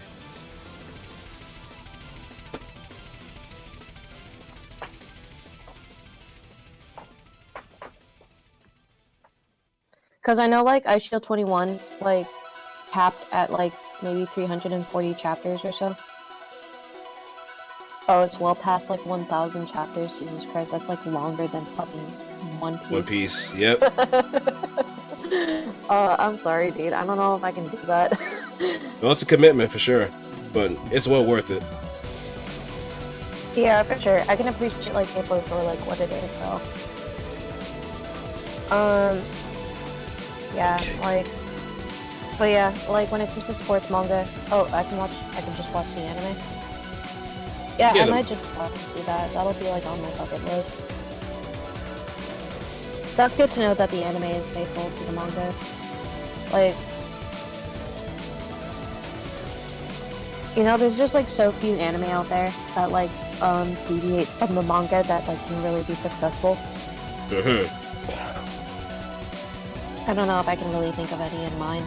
Like, I mean, if anything, in some cases the anime is pretty much the advertisement to a manga, unless if it's specifically like its own beast. Just like how Akame ga Kill was like faithful up to a certain point, and then they just started going their own way before the manga even had an ending. Yeah, for sure, for sure. Yeah, like. But yeah, I guess for like my idea for like the next audio that I like wanted to do, like I wanted to do Revi because I had actually like a pretty good idea in mind, because like you know how like the cast in Black Lagoon like usually work with Hotel Moscow? Yeah. With like Balalaika as like the leader. Yep. I was thinking, because like, you know, when I'm thinking about like these audios that I'm gonna do, I'm always thinking about like, okay, but who's gonna be the guy? Because sometimes like not a lot of people are always on board with like having a canon character like fuck a female. Yep. Like they usually want to be like a character that they can like project themselves into. Does that make sense? Yeah, that makes so I'm sense. Thinking, oh, what if it was like some grunt who's like working the hotel knockout, and like I even kind of had like a cool idea where like because lately for like my own comic I was like watching like YouTube videos on guns and shit, and I was like looking up like Revi's guns, and maybe like Revi could have like a moment in like audio where she would like be talking about her specs, talking about her gun and stuff. And then it would like lead to the fucking, of course, but like I don't know, I think like that would be kind of cool, like just because like I feel like that would be kind of in character for Revi. At first Revi would be like, oh man, I can't believe I have to work with you fucking like hotel mascot motherfuckers, and then she would be like, oh, what kind of heat am I packing? Yeah, here's my gun. And then she would like talk about her gun, and then it would like lead to like the sex scene and stuff. Pretty much. I don't know, it seemed like a good idea to me. Like, I think people would fuck with that. Yeah. I mean, I've seen some other stuff too. But, Yeah, because I'm always, like, trying to, like, when it comes to, like, my audios, I always want to try to, like, do my best to try to make the characters as, like, in character as they possibly can. Right. Because it helps with, like, immersion, you know? Yeah. Because then when you're like listening to the audio, you're thinking to yourself, oh yeah, this is like totally like what this character would totally do in this situation, you know? Because if you have like a character that like you're doing like a sexy audio for, and you're just like going like straight into the fucking sex, I feel like that kind of breaks immersion, you know? Yeah, it just kind of loses that little bit of tension in order to build up with. Yeah. So something's lost in between. Like a lot of people just, whenever it comes to like erotic works, some people just go straight to it and just don't really consider, oh wait, how am I supposed to pace this? Or if anything else too. Yeah, like, because like sometimes like people are trying to like think about like the context of the character sometimes. Like that's what I try to do with my audios. Like for example, like the 2 other audios that I've like released on my Gumroad recently, I really tried my best to try to like think like what the character would like really do in that situation. Like my Ryuko audio, like where the male stand-in for the audio is Senketsu, because I'm thinking, well, if I'm thinking about like if Ryuko would like fuck, she'd want to fuck Senketsu because like they've got like a whole thing. And then, like, for Satsuki, it was, like, a little bit easier to make, like, a more ambiguous self-insert stand-in for, like, the character. Because I called it Satsuki's no-star. Right. Because I'm thinking, what if Satsuki, like, brought in a no-star that she would just fuck because she felt like she had to, like, prove herself. Lower herself to, like, the standards of, like, a no-star to embarrass herself into, like, being able to, like, wear Junketsu. Like, that, like, made sense with, like, her character in my mind, you know? Real fun shit. Like, you know, you gotta get like real creative when you make these types of audios, because you know it's not always just like sexy moaning shit. Like, you know, you gotta like take into consideration like what the character would be doing in that situation, because again, it's got everything to do with immersion. You know what I'm saying? Right. Yeah, I've got like plans for Revi, and I've got like plans for Raftalia. Because, like, I think for, like, Raftalia, I'm just gonna have her, like, talking to, like, Naofumi and being like, oh, I'm not a kid anymore. You know, you can't just treat me like this. I'm going to show you that I'm really a woman. And then it, like, leads to, like, the sexy shit. Right. Which is probably gonna be, like, my spiciest audio because, you know, nowadays, like, you know, a lot of people are just, like, oh, they're gonna bellyache about something. Yeah, because, like, you know, Raftalia and Shield Hero started out as a kid, a child. But the more that she leveled up, that she became an actual adult. Yeah, so like I don't know, that shit can be like real sus to people sometimes, you know. But like I feel like the Not Safe Word community is pretty cool about that shit, as long as like you give the context to it. Yeah, because like as long as like you're role playing as like an adult character, like regardless of like the circumstances, whether they I guess technically started out as a child. Because like literally like the other day I was like talking to like one of my mutuals and they were just like, oh, I did this comic, you should go check it out. And it was like this older version of Timmy and Vicky fucking from like yeah, I saw that one actually. Yeah, it was fucking hella good. But like some fucking crazies would just like, fucking like come out of the woodworks and just be like, you're actually like aging up like a child character and that's pedophilia. And it's just like, I mean, that's like such a fucking reach though. It is. It's like they're always trying to come up with some sort of non-issue to complain about. They have nothing better to do in their quarantine life at this point, so they just want to pick a fight and just want to be the hero. Quarantine, dude. It's the typical cornball mentality. Yeah, it's the typical cornball mentality. Yeah, that's like things that I like try to keep in mind though, like when I'm doing these types of audios, like, because I know, like, I mean, luckily I haven't like been put in a situation where like somebody has like come into like my DMs and like been like, oh, you did this aged up character and I don't like it and you're a pedophile. Like, nothing like that has happened to me, but like I'm prepared for like a situation where that will happen. Also, Denzel was like, I'm offended. Please, think of the non-existent children. Fucking, like... Oh no, dude, it's just like that's the one thing that really irks me so much when it comes to like any kind of fictional work. Yeah.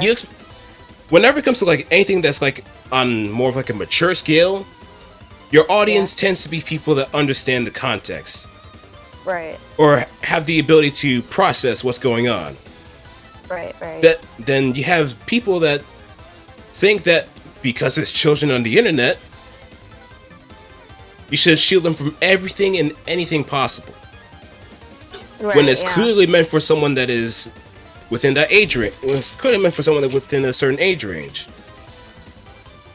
Yeah, and another thing is that, like, for example, like that Vicky Timmy aged up audio that I was just talking about that my friend like wanted me to check out. Like, it's not even like tagged. Like, it's not even tagged like Fairly Odd Parents. No. The only tags that are there are the voice actors that were involved and the artist, and that's it. Yeah. So it's like, how are the kids gonna fucking find it anyways? Like, you can't look up like the fucking Fairly Odd Parents tag and like find the fucking audio. And by the way, like, are there even kids that fucking watch Fairly Odd Parents? Like, that's a boomer thing, right? Like, I don't think so. Like, I don't know a like, I work with children, and I don't know a single kid that has ever talked to me about that goddamn show. Oh, Transamp, what? I hope this. I hope that no one actually, no one else is in your house that's listening to this, right? Wait, hold on. Let me read that message. I like how my phone randomly connected our Alexa. Let's play this on speaker. Incredible. That's why you do not trust the Internet of Things. When it comes to many, that's like this one copy pasta that I came across. What it ends off in is that it's like at first it follows an IT person, or it's just like the idea that. All right, let me see if I could just slow this down real quick. So it starts off as like a normal person. Oh, I enjoy the Internet of Things. I love having my stuff being connected to the internet. Then you have the IT person that has like everything that is the complete opposite, where I have manual locks, I have a localized server, so nothing else bad happens, or if someone tries to overtake my stuff. And do you have something running in the background? Oh no, my beer's on date. Oh no, I'm out of beer. Get down. That's okay, I think I've drank enough. DJ_sauce_PWA donated $10. Oh. Sorry if I'm kind of making a lot of noise. Third dog waiting room. Wait, someone actually donated. Oh shit! Oh, Good donator. Hold up. I was kind of mind fucked for a moment because I had like the scene from like Jerry Maguire, show me the money, as my donation thing. Hold up, let me check. But thanks for the donation, man. Much appreciated. That's like the first actual legitimate donation I got. Oh, right on, dude. Oh, DJ yeah, Sauce. making that fucking Twitch money. Oh, DJ Sauce. Yeah. Sac passé. The third OG waiting room. Okay. It's gonna be a long time, man. But I know for a fact that we're gonna be getting something. Oh yeah, if anybody in the chat like hears like birds and shit outside, it's because I'm outside. Ah, okay. Yeah, it cannot pronounce it at all. But what's good, Token? Yeah, hopefully. I like that your name is Token Black Guy 420X. I totally fuck with that. As someone who used to be very 420 myself, I definitely respect it. Unless it's just like a funny mean number, I still respect it. But yeah, considering that it is like the 30th anniversary of Super Robot Wars, we're definitely gonna get another OG game. Even Serrata made like a comment about it too, about that they're working on something. So we just gotta wait until April. But how you been, man? It's been a while since I last saw you. In fact, how was everybody's New Year's since I haven't been streaming as much? I think the last time I streamed was like around Saturday or Sunday? For like Divinity 2? The X cancels out, but okay, I don't associate with ganja gremlins. That's totally fair, dude. There are like some people out there who like weed is like their entire fucking personality. Yep. I used to know people like that when I was going to art school. I mean, They those had like no life outside of weed. yeah, I would pretty much figure that the RT types would definitely be the weed heads the most. Oh shit, is that right? I mean, that's what I'm trying to surmise, right? Like, how many students have you run into that just smoke nothing but green outside? No, dude, like, the types of people that I went to, like, art school with who were, like, smoking weed on the regular was also, like, doing, like, some other, like, drugs as well. Like, whether it was, like, dropping ecstasy or, like,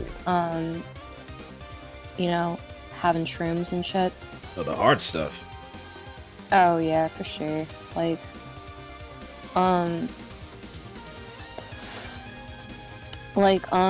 do you know about dabs? Yes. Like, Yeah. it's supposed to be LCD, right? It's not actually LCD, but I just LSD. where they said they smoke hella nugs, their couch is a food source, and they banged your mom. Yeah. Dabs is like when you get like the concentrated like THC. Mm-hmm. Yeah, like basically what Blight Me said. Yeah. Dabs are also just THC. It's basically, you gotta get like a different rig. It's not like you can do it with a bong. You have to have like a very specific bong. Mm-hmm. And you heat up the dab and then you hit it, and that shit gets you like fucking higher than a goddamn kite. I know, cause like I used to do dabs, cause I had some friends that had those rigs, and it's like one hit from like those dabs would just like fucking like send me to a goddamn another dimension, dude. Wow. Was it like kind of like mixed in with certain stuff, or? No, it was just concentrated THC. That's what it was. Because like with weed, like weed, even though like it has THC, like it wasn't like concentrated THC, essentially. Like on a scale of 1 to 10 of how high you would get with like certain like weed, whether you got like the good weed or not, but like I was getting the good weed because like I'm in California, so like we have more weed than goddamn water. So like I would get like probably high, like on like a 6 or a 7, because I used to like smoke weed on the regular, so it wouldn't get me as fucked up. But like when I start hitting those goddamn dabs, like I would just be fucking gone. Like, fucking... Like stratosphere gone, or Oh, beyond? straight up stratosphere gone. Like, fucking just gone. Wow. It's almost like a different drug, to be honest. Like, hitting those dabs. I didn't really, like, hit dabs a lot, like, back in my day, but I just had, like, friends who, like, had dab rigs that I could, like, fucking, like, hit some dabs with. Like, but yeah, I mean, that's a thing of the past now. I'm doing better now. I haven't, smoked weed in, like, over 2 years, so I'm doing pretty good. I do kind of miss it sometimes, though, because, you know, it's just, like, sometimes you just want to have, like, you just want to smoke a bowl with your friends. Yeah, just a bit of downtime with a peace pipe. Yeah, I swear to God, I think if I, like, smoked a bowl right now, like, I would get fucking, like, real fucking higher than a goddamn kite, though. Yeah, because you're reintroducing that kind of system, that stuff in your system. Yeah, because, like, I haven't hit it in, like, so long. And even, like, edibles are, like, a totally, like, different drug in itself. Like, there's such a big difference between edibles and, like, smoking the weed. Good Riot has a similar effective story. Yeah, good Kudio, my god. That can... Like, forget it. Have you ever tried weed, or do you just have friends who have smoked weed? I had friends that smoke weed. Yeah. No. Oh! Dropped it. Ah! Good. It's either good Griot or good Lambi. That's another thing, too. Right. But yeah, like, I mean... yeah, I took the black guy as like funny as like me out, no joke. It's kind of right Lambi at first. Yeah, it's Haitian food things. It's just... loves it. You just love it. Love to see it. Love to see it. Love to experience it. I'm gonna light myself another cigarette here while I'm outside. You ready? Yeah, I'm definitely very familiar, especially when it comes to the food. When it comes to speaking the language, I draw an absolute blank for, so I'm kind of SOL. Yeah, I know he's Haitian too. That's the funny thing. I even told my dad about it too. But yeah. Wait, where did I drop the NV? And there it is. I'm a little out of the loop. What is he saying in regards to Haitian culture? Just not that many people. Not that many Haitian people know their own culture as much. Alright. Yeah, that's pretty much it. Because there are like some cases where, like me, I know quite a bit about Haitian culture, but I have no knowledge of the language whatsoever. Yeah, for sure. It kind of Like- reminds me a little bit of like, you know what Chicanos are, right? Chicanas? No. Chicanos are basically Mexicans who were born in the United States, but they're like, they have like Mexican heritage, but like they don't really like know too much like about like Mexico itself. Right. If that makes any sense. Yeah, that makes sense. Yeah, Like they're it's a little bit like that. they have like the heritage, but they don't really know much about what to do in order to pass it on, right? Yeah, basically. I remember because like I think like I took like a whole class on it like at a community college about Chicano culture. There's like a whole thing in California, or not just California, but I think like in like parts of the United States where like there was like a whole thing like back in like the 60s where like Chicanos who spoke Spanish weren't allowed to like speak Spanish at like their school. Oh. And then they had like a whole protest about it. Yeah. That's interesting.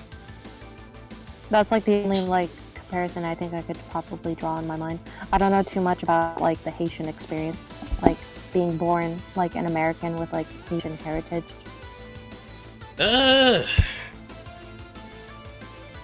Well, that's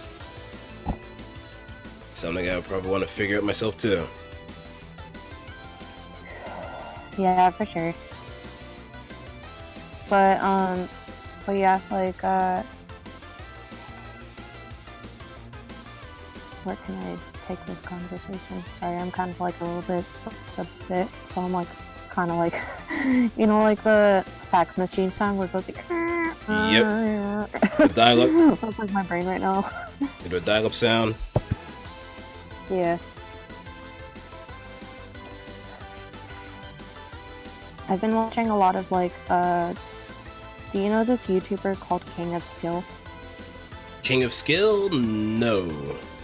He does like a bunch of like Smash videos where like he plays like bad characters and he's like, so-and-so character is bad, and then he like starts like fucking like owning like the bad characters that he's with. I don't know if that makes sense. Let me see what Token Black has said. It's def easier than here for you because French is the root of Creole, makes it simpler. It makes it simple to pick up. Yeah. I just gotta figure out like the best starting point for it too. Or shoot.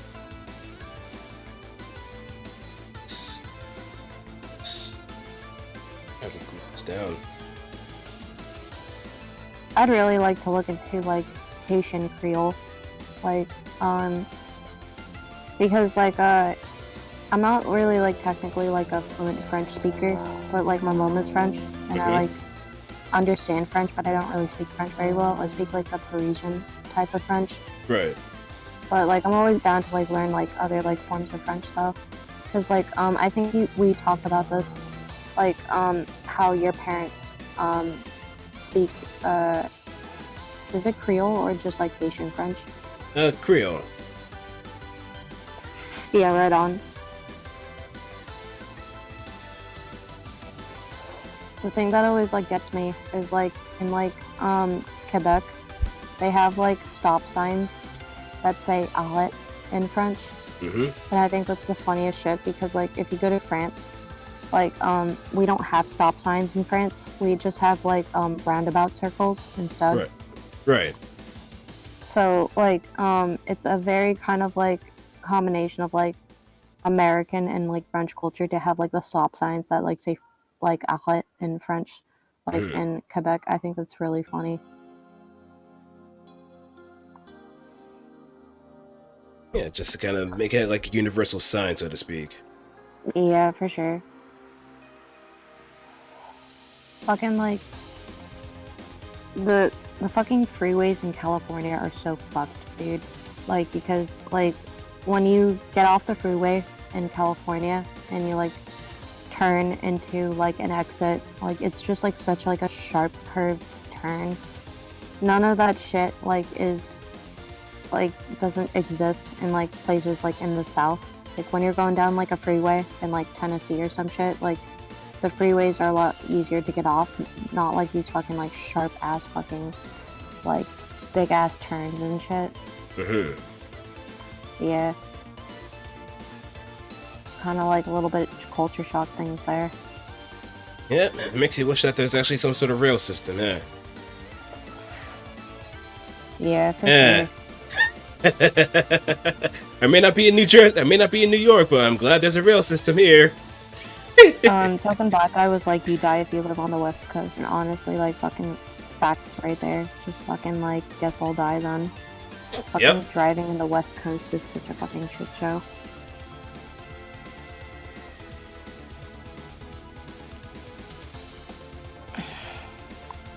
But looks like I've made some considerable progress here. Got the torso and head done. So I guess for sure, that head's looking real good.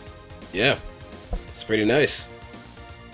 I should also like take a bit of a picture of it too whenever I. Yeah.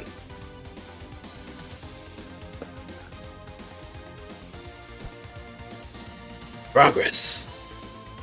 But yeah, I'm gonna wrap it up. I'm gonna go get some food and just take it easy from there. Yeah, for sure. I can like end the call here if he needs to go eat and shit. Alrighty. Like I'm probably gonna go take a nap after I've done a little bit of drinking. Alrighty. You take it easy, Bound. Yeah, definitely. Thanks, dude. Like, yeah, I'll talk to you next time. Alrighty.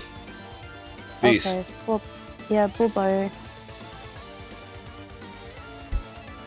And as for everybody else, thank you all for stopping on by and watching me make some progress on this high new.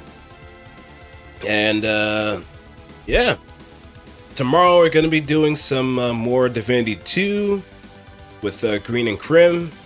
See if they're available as well, and I'm pretty sure they are, but just want to check to be sure. But yeah, I'm gonna make my schedule for next week, maybe on Sunday. But I'm also gonna be starting my Corsair classes pretty soon, so there's that as well. So expect some late night streams, or a stream sometime around like 8 or so for a good bulk of them. Hold up. Let me see who I can raid in the meantime. And speaking of which, if you have someone that you want me to raid, just let me know in like a few minutes. Otherwise, I'm gonna choose someone on my own.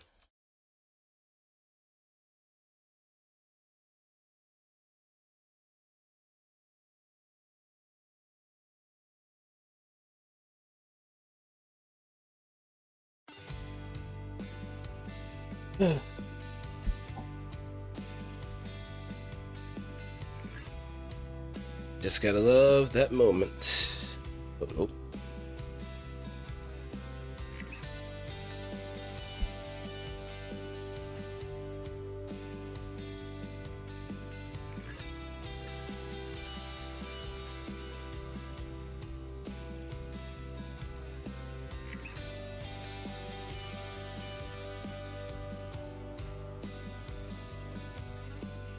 And also, thanks for the 10 token.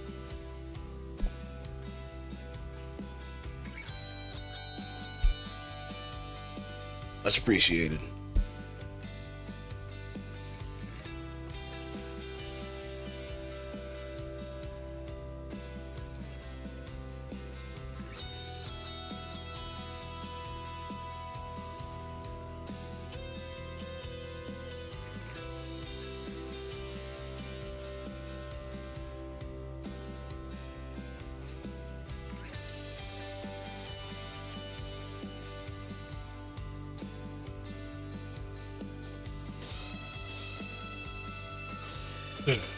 Let's see. Maybe we could send y'all to...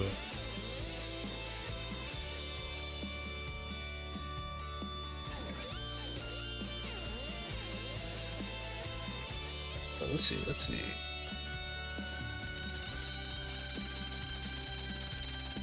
I'll send you guys to Co.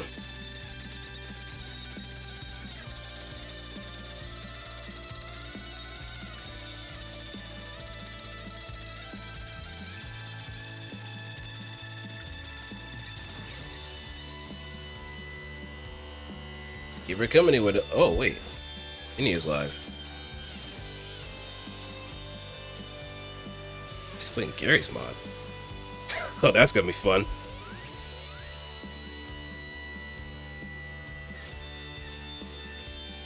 I think Minnie also does play GBO2 in some cases. So, if you're interested in that, give her a follow if you can. Otherwise, thanks everybody for watching and sticking on by. Now, if you'll excuse me, I got some beef bouillon to devour. Over some doughboy in order to pack up on too. And also gotta clean up the other furnace and stuff.